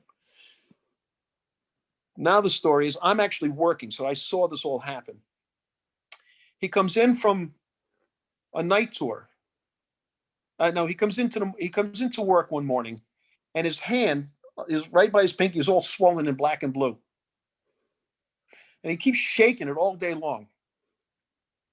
For good or bad, he finally he taps out from a job saying that he hit it while he was forcing a door. Very plausible. People might hear this and form judgments about this. I don't know what to tell you. He goes to the medical office. You need an x-ray. Okay. Right down the hall, he gets an x-ray. He comes back. The light duty fireman brings the x-ray in, and now the fireman is sitting there with the doctor. The doctor takes one look at the x-ray and goes, wow, man, that must have been some door. He goes, what do you mean? He goes, did that door have teeth? And the guy goes, what? He says, you got a tooth stuck in the knuckle of your hand. Oh, this happened. Here's what ended up. This is the background of the story. Before he came into work 2 nights before, he was drinking at a bar up in the Bronx, got into a fight with a cop, popped him, and took out one of his teeth and was stuck in the knuckle. This is how tough this guy was. He's walking around for 3 days with a tooth stuck in the knuckle of his hand. Oh, this is great or what? And can you imagine the medical officer's look on his face when he sees, so you were forcing the door when this happened? How many teeth did that door have? I mean, this is 82, 83. This is not the same job today. Today, you'd be fired over something like that. Yeah. I'm not telling stories. I mean, I shouldn't really be doing this. I don't even know if this is the right thing to do. I'm telling you, power of mine, You don't want to leave one story out. It's just a story. No, it's awesome. There was a couple of books that I wanted to talk to you about, but one specifically, because I think it's around the same timeline, but that the book, was it Report from Engine? Oh, Report from Engine 82. Yeah. I never read the book. And I'm going to read. Actually, I have 2 copies of it, Dave. I have 2 copies here in my condo here in Florida. Let me tell you a story about Report from Engine 82. All right. From a guy who's never read the book. I'm out in El Paso teaching a class. I need a ride to the airport at the end of the week. I don't want to tell you the gentleman's name. He's a senior deputy chief on the job. We're riding to the airport and we get talking. I always ask people, what got you interested in the fire service? What made you become a firefighter? What did you do before that? I just like talking to people. He goes, this guy now is a senior chief officer in the El Paso Fire Department. And he looked over at me with a very kind of, embarrassed. He said, well, when I was a kid, I read the book Report from Engine 82 by Dennis Smith, and I wanted to be a fireman ever since. I said, oh man, that's awesome. And then he says to me, did you ever work in 82 engine? I go, I covered there. I mean, I worked their tours as a captain, as a covering lieutenant. I was never assigned there. I went to fires with them and stuff, you know. He says to me, I've always wanted to go to 82 engine. I said, well, that's no problem. I said, let me tell you something. When you come up to New York, I was still full duty. I mean, I was right in the thick of my career. I said, when you come back up to New York, if you ever come up, shoot me an email about a week in advance, because I got to schedule stuff. And I said, I'll bring you up to the firehouse. And he's like, really? He says, wow. He says, I've always wanted a picture of myself sitting in the front seat of 82 engine. I think he engine 82. Anyway, he comes to New York. I said, okay, here's the deal. They came two couples, him, his buddy, and the brides, the two wives. They stayed in an Airbnb in Manhattan. I said, okay, listen here. I'm going to pick you up Tuesday morning around 8 o'clock. Find something else for your pal to do and the two ladies. They're not coming with us. They won't enjoy it. I don't want them with us because I'm going to use language. I'm going to talk like I talk, and I don't want to feel self-conscious. And I said, even your buddy, if you're not a firefighter, this stuff doesn't make sense to anybody. Well, sure enough, I go down and pick them up at 8 o'clock, and off we go. So first stop, 60 engine. I was a captain there, and I'm a chief now. Go in, introduce them to the guys, show them the South Bronx Firehouse. Our logo is painted up on the side of the building, the green berets and this and that, and showing them around. And it's I always worked I usually worked in really old firehouses, the 150-year-old firehouses. Those are ones I really loved. So from there, we drive up to 82 engine. Now, I had been promoted and down in Lower Manhattan. I hadn't worked up in the Bronx in 6 years. I go up to 82 engine, and there's a guy on watch, and the rigs are in quarters. And I say, hey, how you doing, lad? It's just, I had my idea. It says, Austin Ranch, I'm a chief down in the second battalion. Yeah, chief, what's up? Like, he didn't ask for my ID because, he goes, I said, any of the guys, there's a few guys in the kitchen. It's like 11 o'clock in the morning. It's not breakfast, it's not lunch. And sure enough, I walk in there, and there's two guys sitting down. The senior man and one other guy was doing something with the pots and pans. The senior man looks up to me, and he goes, holy shit, Cap, you got old, fat, and ugly. What happened to you? And I started laughing. He shakes my hand. He goes, how the hell have you been? He knew me right away. It turned out I trained him in Proby school. And as a captain and a lieutenant, I've been in and out of the quarters. The Bronx is big, but it's not that big. Well, I sat down with him. I introduced him to my friend. We talked for like a half an hour. By the time the half hour ran, I had 7 guys sitting in the kitchen drinking coffee. We're having tea, and my buddy is just standing off to the side listening to me holding court. And we're having a ball. We're laughing our butts off. And I said, oh yeah, I forgot. Listen, can you have the chauffeur pull the rig out onto the apron? My pal wants to get a picture. Yeah, sure. And he pulls it out on the apron. My buddy jumps in. I got like 4 or 5 pictures. He was like a kid he was so happy. This is a senior chief officer. I took him to 2 more places, and I finished up at 23 truck where I was a fireman in Harlem. And he ends up going home.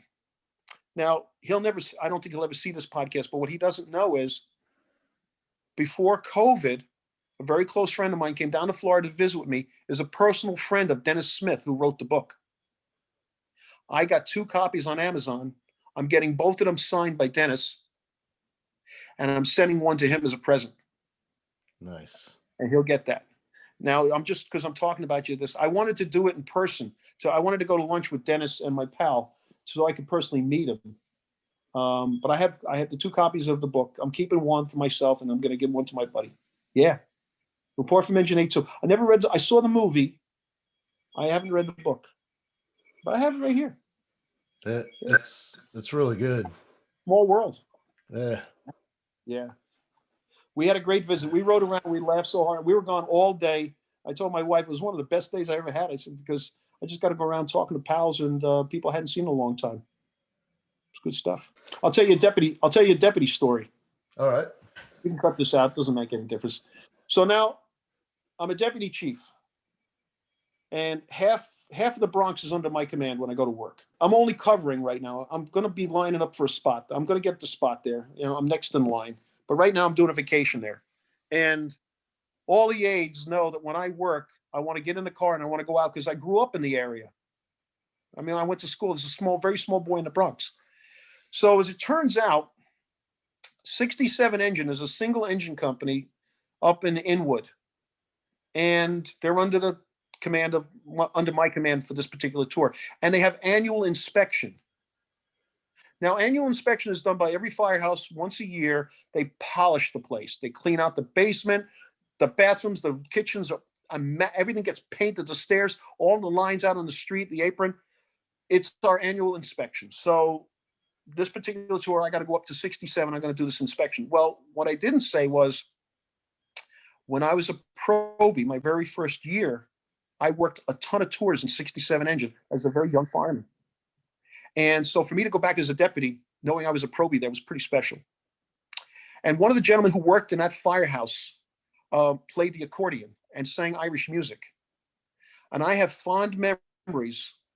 Picture a cold fall Saturday afternoon, gray, rainy, just chilly.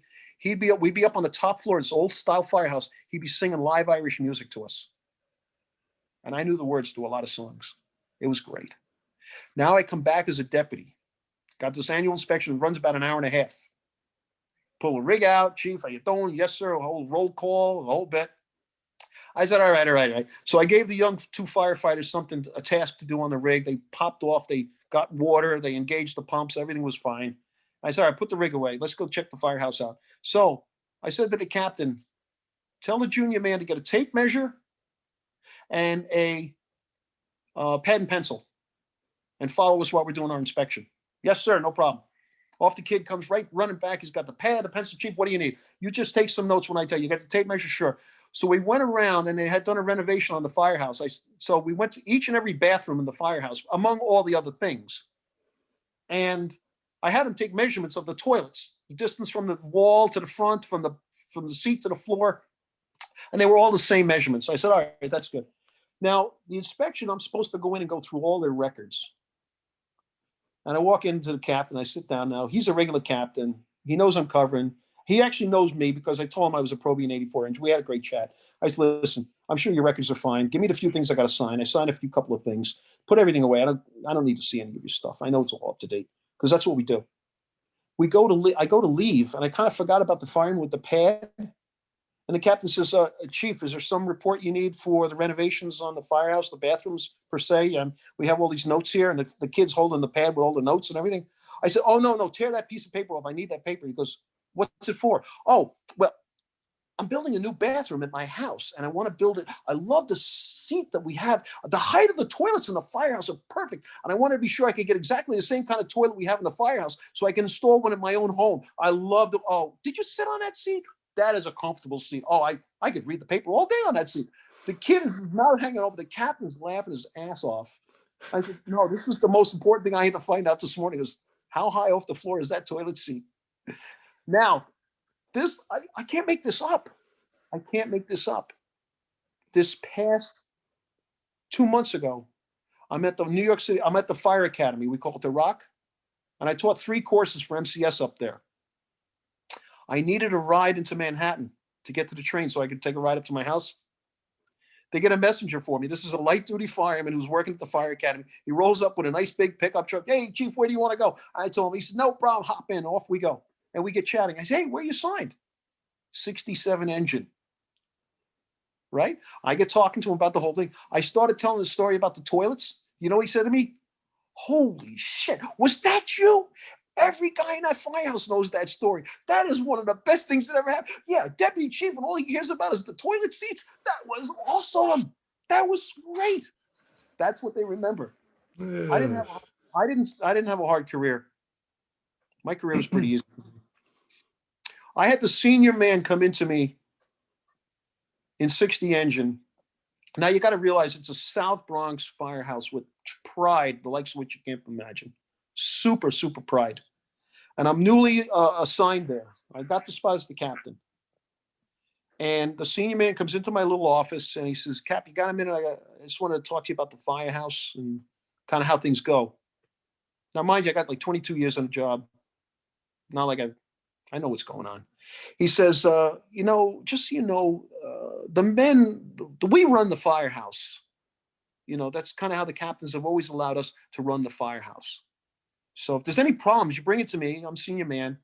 I'll take care of it. Oh, I'm sitting down now. I'm doing all the payroll reports. I got paperwork all on my desk. Ah, John, that's something. Imagine that. All this studying for all these years, 2 promotion exams, and I'm the captain, and I don't even get to run the firehouse. You're going to run the firehouse? Well, no, Cap, it's not quite like that. It's just if there's any problem, no, you're going to fix the problems. I don't really have a job here. I mean, all right, I got to do the payroll, vacation leaves, and make sure you. All right, John, here, listen to me. Go and tell the guys.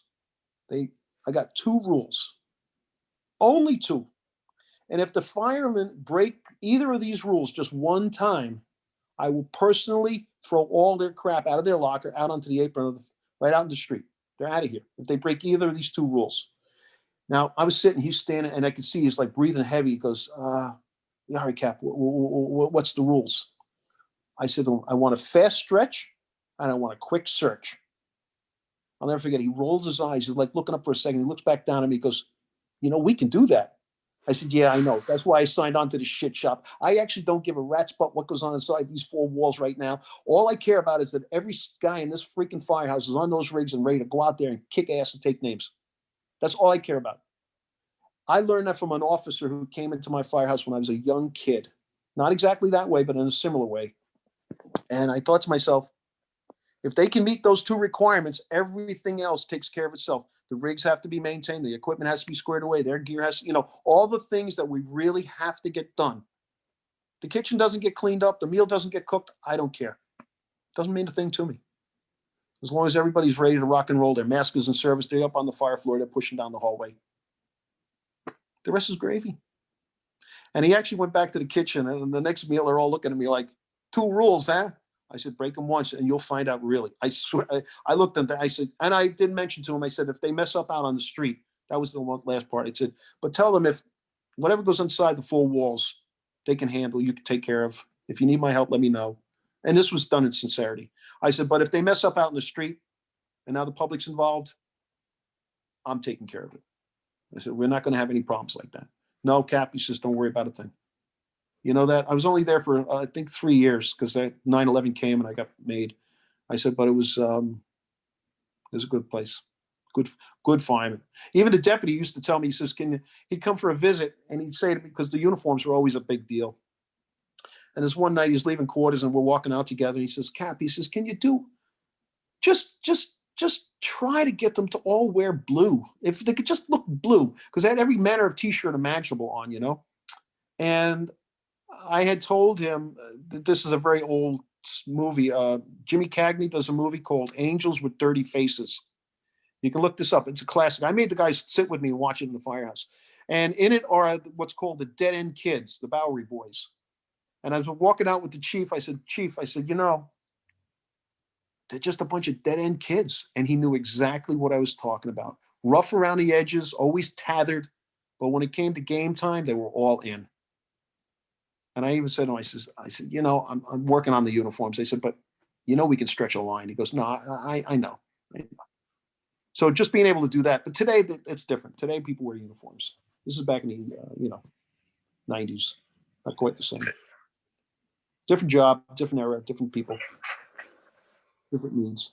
Aside from studying law and leadership, fire department, strategy and tactics, what kind of books do you read or what subjects do you study just for pleasure?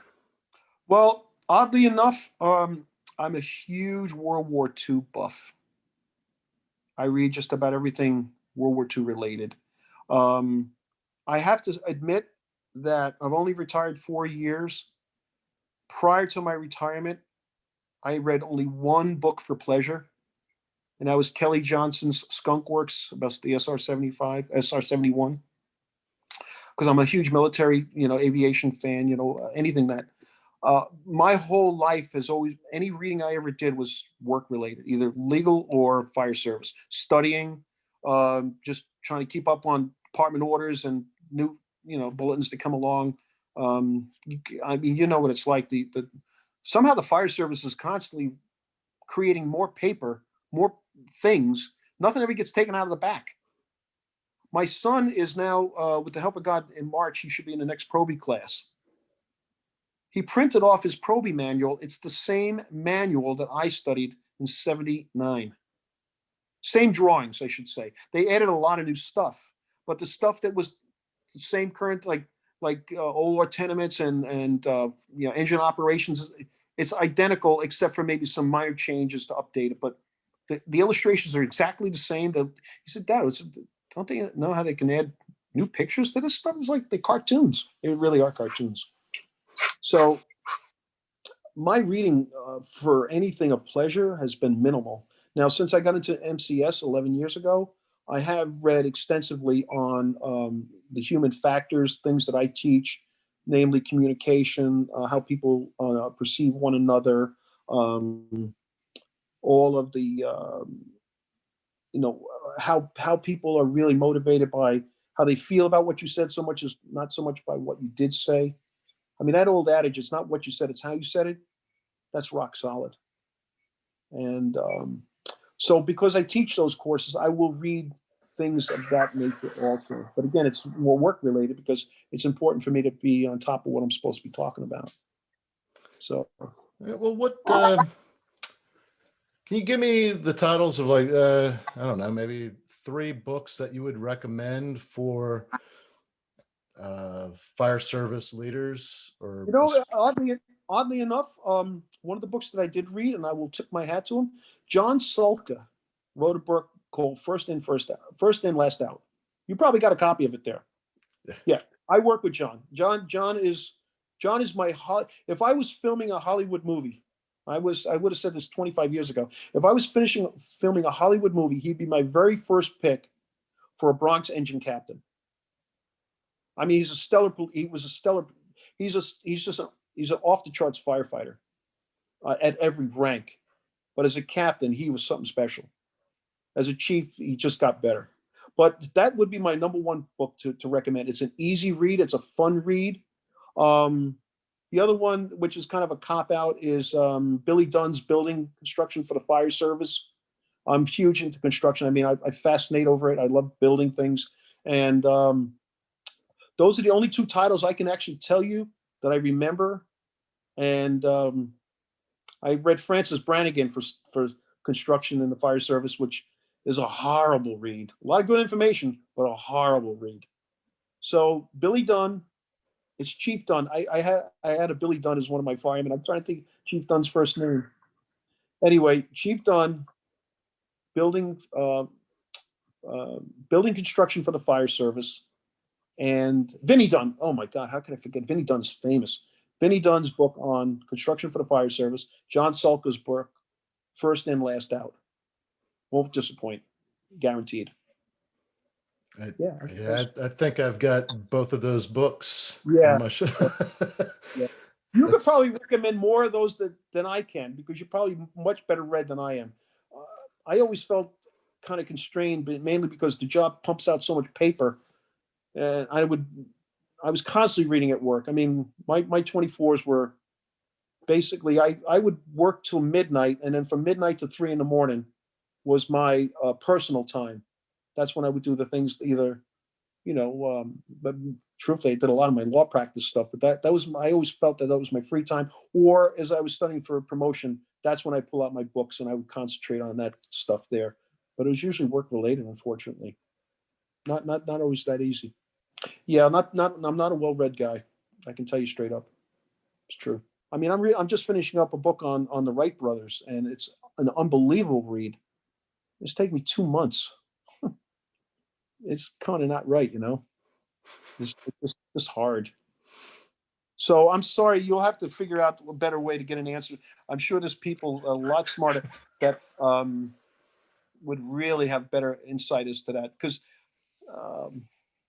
yeah, it's a hard one for me. What advice would you give to aspiring firefighters, current firefighters looking to promote, and chief officers who want to be better leaders? Well, it's as simple as what I talked to about before. Take every test like it's the last one. I've learned in my career that I've talked to, I watched the firefighters and the officers that I work with, and I've taken special interest in some of them more so than others because they showed a willingness and aptitude. And I can tell by the questions they ask me, the things we talk about at the dinner table. And if I see that in them, I actually had a standing order in my firehouse. And I said to my aide, let the students, any fireman who's studying, what they just referred to as the students. I said, tell the students they have full access to my copying machine and they'll never run out of paper. If you're in a study group and you need to run off questions, you need to print something out. Obviously, we have our limitations and what we can and can't do. But if they need access to my copying machine, I'll order more toner. I'll get more paper. I encourage them, and I don't even see this as a loss to the city because they're just going to be better firefighters, even if they don't excel at the test. And I'd say it's been my thoughts that about 30-40% of the people who study seriously, maybe 30-40% never make it, and 60% do because it's really just a crapshoot for a lot of reasons. But I encourage them to study, mainly because the more they know, the more help they are to me, and more importantly to themselves. The sense of balance you have at a fire operation where you know more about that building construction than the guy standing next to you and how the voids run and where this thing's going to communicate to and what might happen. I've always found that to be a joy when somebody can point something out to me, even as a chief officer, because maybe that's where they do building inspection and they know something about that I'm not aware of. Very powerful. For the thing with encouraging people to study, though, I found a lot of my firemen, they own second businesses. They actually make more money in their private lives than they do in the fire service. So their need to study is different than like mine. My second job was always studying for promotion. And if I wasn't doing that, then I was trying to fix my house. Yeah, I read at work all the time, but it was, like I said, it was work related. And it was from within. It wasn't hard for me to do that then. You mentioned that a lot of your reading that you have done centered around human factors, communication. In the FSL 380 and the 180, the 280, it's uh, emphasized and reemphasized that the foundation of effective leadership is communication. Absolutely. So, would you be able to recommend uh, any sources or books that you've read or some research that you've done uh, that has helped you develop so that you're better equipped to teach that? The only thing I could, regrettably for this podcast, I don't have the capacity to. What I do is I'll get an idea in my head of something I want to research, and I'll research it on the internet because I'm lazy. And then I'll find stuff that I think is like one of the things I've been working on lately is ethics. Because I teach ethics and I don't have a lot of strong examples of ethical dilemmas that I faced in my career. But there's many outside examples. And so what happened to me is I'll do some reading on this and then I'll save them in notes that I have on my phone under MCS. There's very few subjects you can think of that somebody who's very, very smart hasn't written about. And I think what will end up happening is we're all very familiar with Google searching and such like that, that I might look up, say, ethics, and I'll find 4 articles that were written, but I'll find the one that speaks to me in the way that I can articulate to the class. And some will be very academic, and I'll just put those aside because let's face it. And I mean this like in a very kidding way. We're just a bunch of GED with a driver's license. We're day laborers. We're grunts. You don't have to talk too high. So I was reading on ethics, and I was doing a whole bunch of thinking about. You remember and I don't have the information in front of me now, so I'm not prepped for this, but the captain of the aircraft carrier who basically was fired because of the COVID spread on his aircraft carrier. This is very easy to find. He basically gave up his military career and his potential for becoming an admiral because of his profound ethical dilemma on the safety and welfare of his members versus the needs or the image, as I see it, of the military's loyalty to his command. He chose his members at the cost of his career. So I'll have those notes with me in my phone when I go to teach a class. I'll prep up on these and I'll discuss them. And basically, what I always enjoy telling the class is anything I talk about, you can find on the internet. Not because that's the easiest place, but an example would be this is a very odd place to set this. There's a gentleman named Jay Jonas who was the last company pulled out of the Trade Center. I'm not going to get into the details of his story, but I do talk about him in class. And I said, everything I'm telling you, you can find. If you just Google his name, everything I'm telling you will come right up. I know him firsthand. He was my mutual partner for years. So, in answer to your questions, while I don't read particular books, I will sit down one evening and I'll get it in my mind and I want to read about communication and how we internalize. And of course, we know below the waterline, as we talk about in class, and the emotions. And I've been able to actually take notes in my phone of personal encounters I've had with people. And I hate to tell you this, but my communication gaps fall mainly with my family more so than it did with my firefighters. I regrettably tell you that, and I can't explain why. There's probably a lot of reasons why.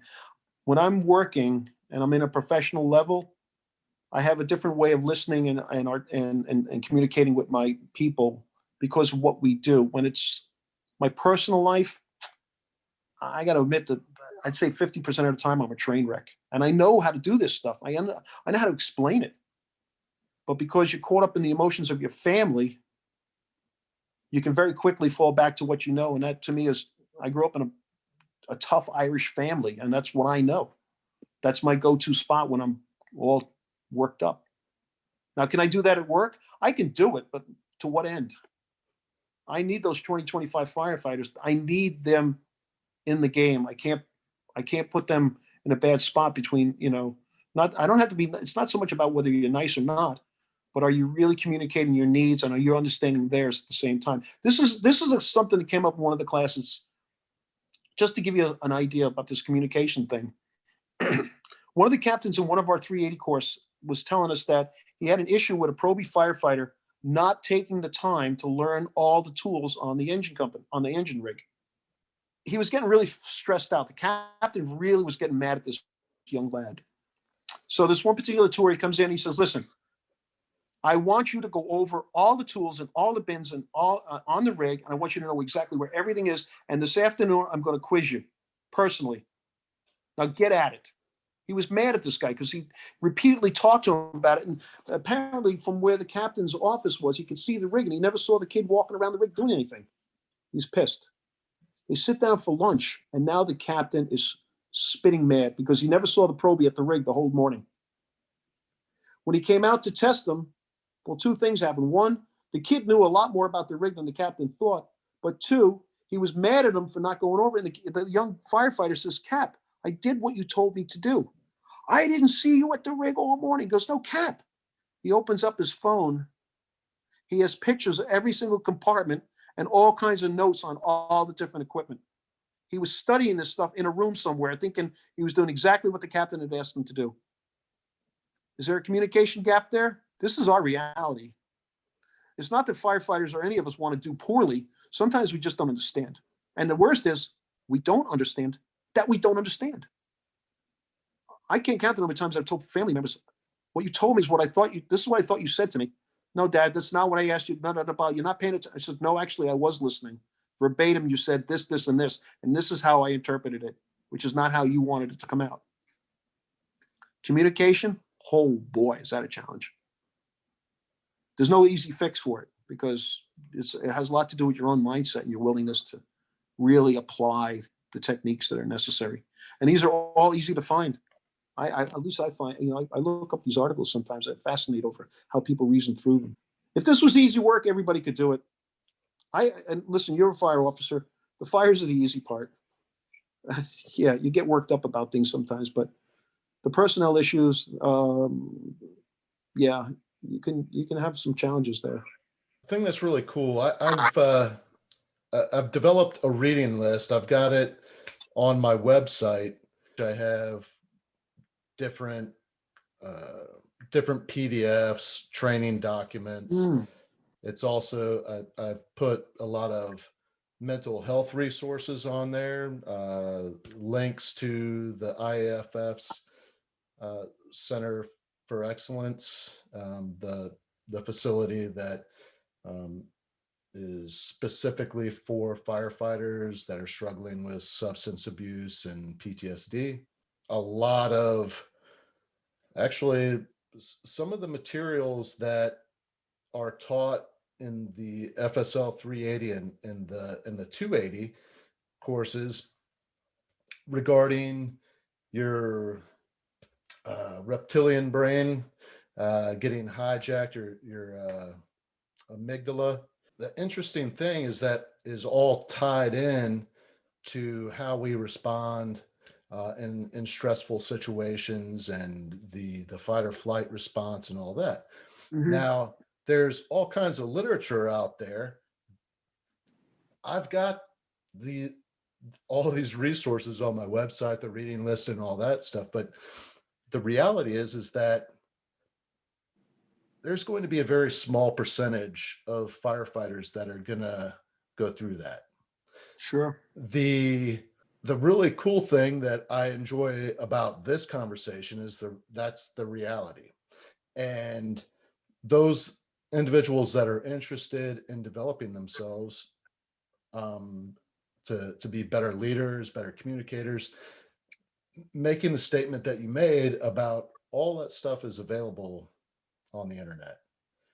Doing specific searches, you can get right to the nitty gritty just on the internet.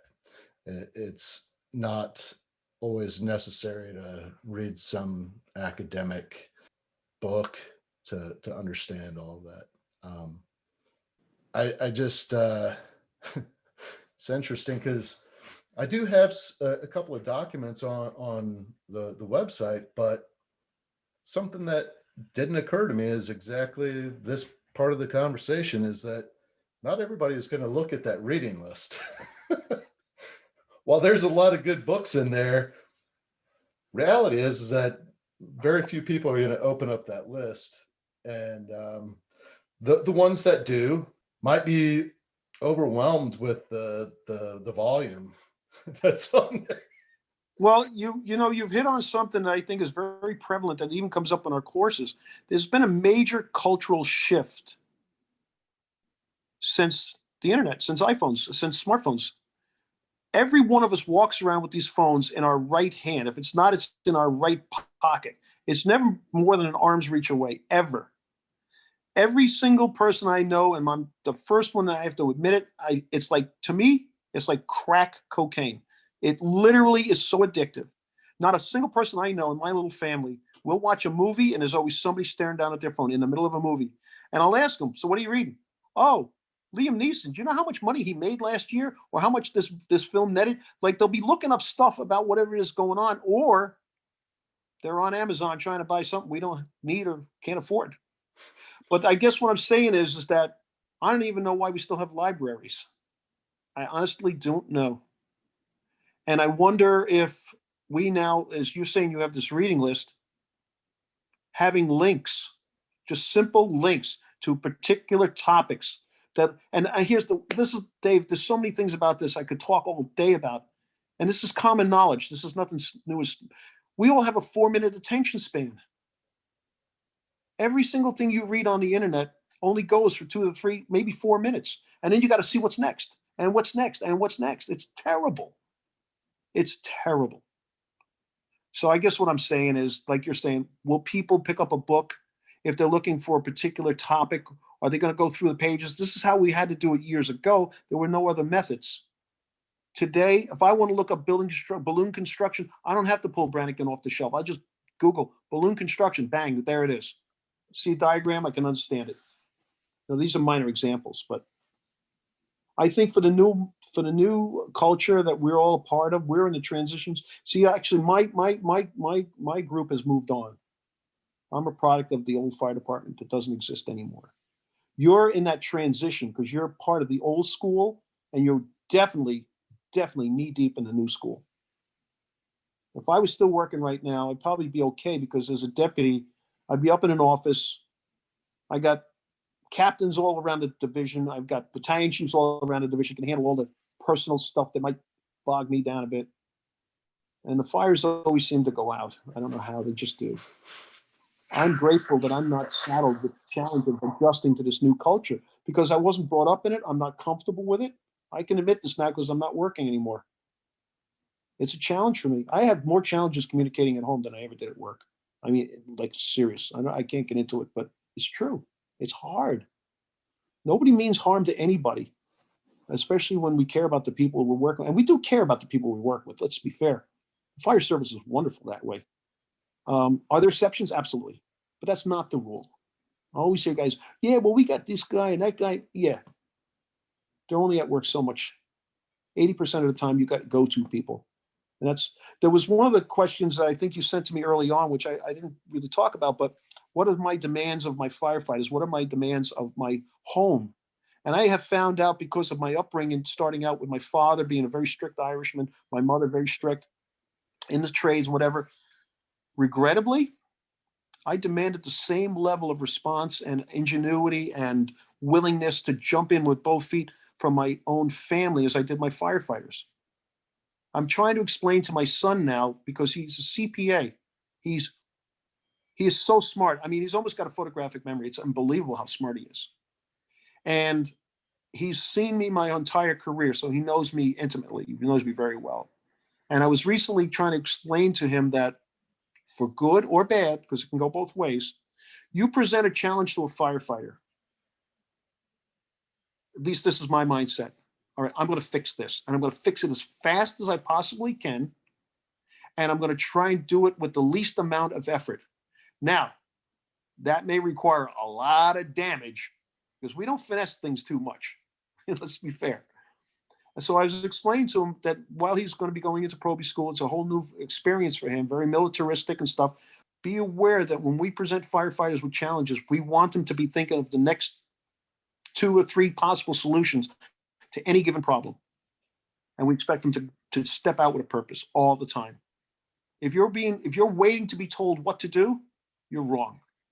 This is that's how I was raised. That's how I was trained and raised. I was raised by the Vietnam veterans. The guys in 23 Truck were all Vietnam veterans. You want to talk about toughest. All these guys, they didn't give a crap about anything but go to fires. They were animals. I wouldn't want to be a chief officer trying to supervise that crowd. It was mayhem. You know what I'm talking about, right? You know? Yeah. Like, yeah, holding back a team of wild horses. Nobody's waiting to be told anything, which has got its own problems.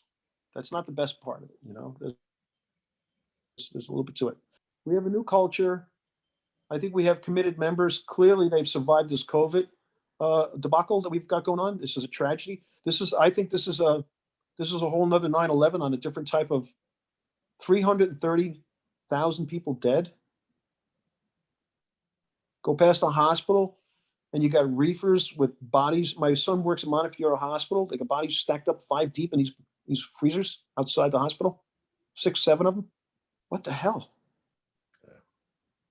That's a reality check on any level. You want to talk about post-traumatic stress? Holy cow. Where do you begin? Yeah, we've got some interesting challenges these days in the fire service, or as first responders, I should say, all total police and all. It's not easy. Got any advice that maybe we didn't touch on? Just, man, you've got extensive experience in the fire service, a ton of experience mentoring, teaching leadership. You and I have had a lot of really good conversations. And maybe just talking to me. You got any advice for me moving forward? Well, I'm going to tell you this story because I love this story. And then I'll tell you why it's important to me, because this has served me well. It's a very small thing, but anyway, you can do what you want with it. You can toss this out if you like. When I reported to Engine 84, right out of probie school, they're in Washington Heights, where Harlem meets the Heights, as we said. And I showed up there on a Friday, knocked on the door, had my Oma gear, came inside, met the captain, and everybody's there. And they got a run at about 5:45, which is the change of tours. And the senior man says, hey, throw your stuff on and jump up. We were riding the back step back then. We still rode the back step holding on. We had a canopy over us and the whole thing. We get to the box. Now the senior man says to me, listen, you didn't even know my name yet. Don't get off this back step and don't you talk to anybody. You stay right here. Now it turned out to be a nothing box. And as it turned out, it's an overtime run. You can fill in the blanks. So nobody's in a rush to leave. So I'm standing up on the back step now. Everybody's gone. The building's around the corner. I can't really see what's going on. Doing exactly what he told me to do. And sure enough, around the corner of the rig walks the battalion chief. He's heading back to his car. And he happened to see me. He almost was surprised to see me standing there quietly. He says, hey, lad, how you doing? I jumped off the back step and I shook his hand. Chief, I'm doing great. I'm holding this guy's hand. I'm giving a hearty handshake. He said, you got to realize I'm 22. I didn't even shave yet.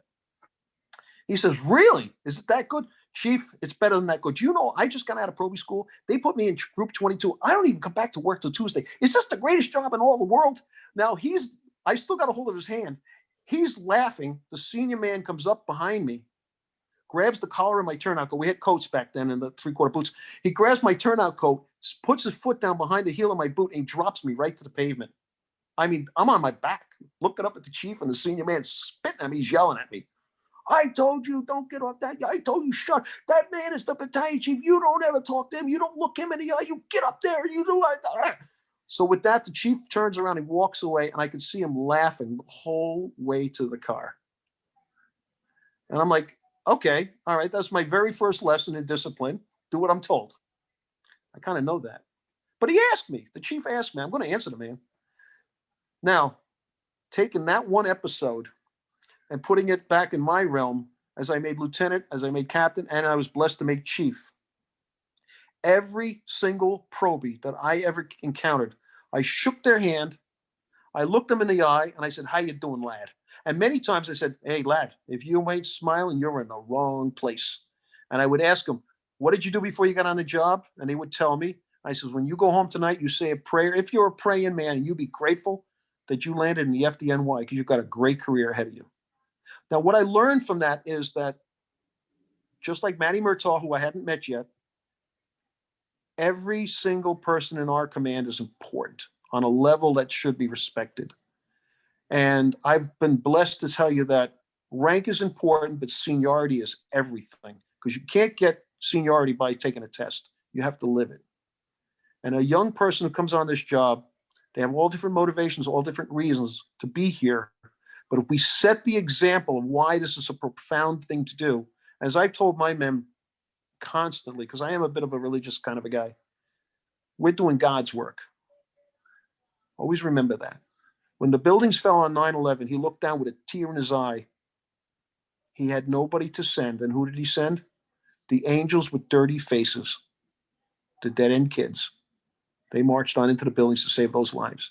I said, so every tour you come to work, every time you put on your turnout gear, you're here doing God's work. Oh, and by the way, when you go home, don't embarrass us. Don't disrespect what we do here, because your family and everybody knows that you're a firefighter. Not everybody knows I'm a plumber, but they know that I'm a firefighter. And with that comes a badge of honor that you haven't earned yet. Something like that. So moving through my career, every probie. Now, I'll give you one quick story related to this whole probie thing. I'm up in the Bronx. I'm a deputy. I got white hair. You can see the condition it's in. And I'm at a job one morning, and we had a fatality upstairs in the top floor apartment. And I always had a thing where the first two engine company always shook their hands for a good stop or a good job, whatever. So I'm walking into the building because I got to go up to investigate this fire. And the engine's bringing the line out of the building. And there's the captain, senior man, and the two other guys. There's a young kid on the end of the line. And he says to me as I'm walking by, because he didn't know me, he says, hey, Chief, are you new around here? Now, I got a dead person upstairs. And I almost walked past him, but I stopped for a second. And I said, excuse me? He says, no, Chief, I haven't seen you around. Are you new around here? I look over at the captain and the senior man, and they're rolling their eyes. I took my helmet off. I said, lad, look at my hair. Do I look like I'm new anywhere? Oh, my God. So I said to him, how old are you? And he says, oh, Chief, I'm 28. I go, oh, you're 28. Oh, son, I was crawling down hallways in Harlem while you were still shitting in your diapers. Are you kidding me? I'm not new anywhere. Now he's embarrassed. The captain and the senior man are laughing. I walked back over to him. I shook his hand. I said, son, I'm going to tell this story to 100 other people because this is a moment I've been waiting for my whole life. To be able to tell some young kid, yeah, I was crawling down hallways in Harlem the night, you were pooping in your diapers and your mother was wiping your backside for you. And I have a soft spot for probies. Because I know how scary all of this seems at the beginning. And then once you get the hang of it, it's just a joy. At least that's my perception. So I don't have any profound words of wisdom. You're going to have nights you're going to trip and skin your knee. You're going to fall down, bang yourself around. And I think the way you like to say it is, learn from those mistakes and trust the people around you. We got really solid people. They're not all solid, but I don't know. I think on quotas or measurements, you go to any bank, they probably have 70% A operators, 30% whatever. I think we have 90% A operators. I've always felt very, very good about that. So the few people that cause us the most grief, which is always true, they'll consume a lot of our energy. Try to still remember the people that are really getting it done right are the ones you don't see that often. They're the ones pushing the broom in the kitchen while you're up in the office trying to figure out why this guy didn't show up for work. It's not always easy. It's really not easy. The fires are, I think. The rest of it was like, ooh. I admire what you're doing here, Dave. I really actually do. The value in what you're doing, I think, is wonderful because it's in a format that is, I think, very comfortable to us. Definitely easy to follow. You can hear it in the car if you like. I'd say just anybody who's out there listening, if you're in the fire service, just enjoy your time. And I will say this, take lots and lots of pictures because when this party is over, it's like a dream. I have 37 years. I have like 5 pictures. I was just never into taking pictures. And I know with the phones now, it's a lot easier, but make sure you keep a record of this fun time because it's very special. What else are you thinking about? Because I think I'm running out of things to make up. No, I think we've covered everything that I had put together. I can't thank you enough for talking with me. This has been awesome. It's just podcast aside, just being able to talk to you and shoot the shit a little bit, and it's like sitting at the dinner table at the firehouse. Oh, absolutely. Oh, for sure. The best place in the city. Yeah. Same circus, different clowns everywhere you go. High school without homework, Boy Scouts with no leadership. It's all the same. Nah, I'm so excited for my son. I haven't put my Class A uniform because I'm in Florida now. I haven't put my Class A's on since I got out. And the first time I'll wear it is at his hopefully swearing in ceremony or his graduation. I think that's when he'll do it. I actually explained to him, I said, honey, I said to my son, if you love the job even 25% as much as I did, you are going to have a blast. It has just been, I work with some of the finest people I ever hope to meet. I really have. Inspiring people that would motivate me to want to be much better than I really am. Just really, really good. And then the laughs. I mean, we laugh so hard sometimes it's almost wrong. I mean, I've had pain in my sides, crying, spitting out my food. I mean, I work with some gifted. I can't tell you the funny stories because there's too much language involved, and it's usually got something to do with something we shouldn't be doing. I mean, I don't know. It's hard to say. When does your son get sworn in?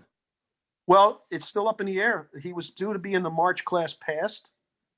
He was notified on like a Friday that the following Friday he was supposed to meet at the fire academy for an information or whatever kind of meeting. And prior to that, COVID hit and everything's been closed since. So their hope and expectation is they'll have an April class. They haven't had a single class since March. Actually, they didn't have the March class. I don't think they had a single class this year.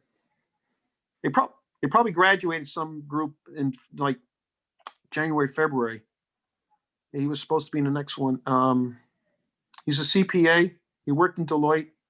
Very, very different environment than what he's happy with. He's very You know what's really fun for me is my son is much bigger than I am. He's an engine captain's dream come true. This kid could take a 2.5 down a hall in a heartbeat. He's massive. He's a massive man. But the thing is, two things. One, he's a superior chef. This lad knows how to cook. And the other thing too is he can do cartoon voices. Like he could sit you and I at the dinner table for half an hour. You'd get up and leave the room and he could imitate you like you were sitting right there. So I told him, I said, look, the captain and senior man, off limits. Don't ever mock the captain, at least not until you got some real time in the job. I said, but yeah, the lieutenants, nobody cares unless they got more than 20. I said 20 years is the benchmark of absolute success, no matter what rank. So anybody with 20 or more, you leave them alone. Anybody under that, have at it. You know, he's nervous about the whole thing because it's not something he's, been used to. And I said, no matter how much hazing or no matter how much abuse you think you're taking, make one meal. Just cook one dinner for them. Everything will be fine. He smokes meat. Oh my God, this guy can smoke anything. As you go in on a 24, bring everything you need. Set the smoker up out in the rear yard, like 0900 in the morning, get it going. By 1800, good to go. They'll be like, yeah, this is awesome. People love standing around smokers. You know, it's good stuff. It's been a pleasure. Yes, sir. Thank you for listening to this episode of From Embers to Excellence. Please visit hallenbachleadership.com for additional content. Dave's goal is to add value to as many people as possible. So if he can be of any assistance to you or someone you know, please connect with him via email or on one of his social media accounts, linked on the homepage of his website. Remember, our failures don't define us unless we let them. And the only true measure of a leader is the success of their team.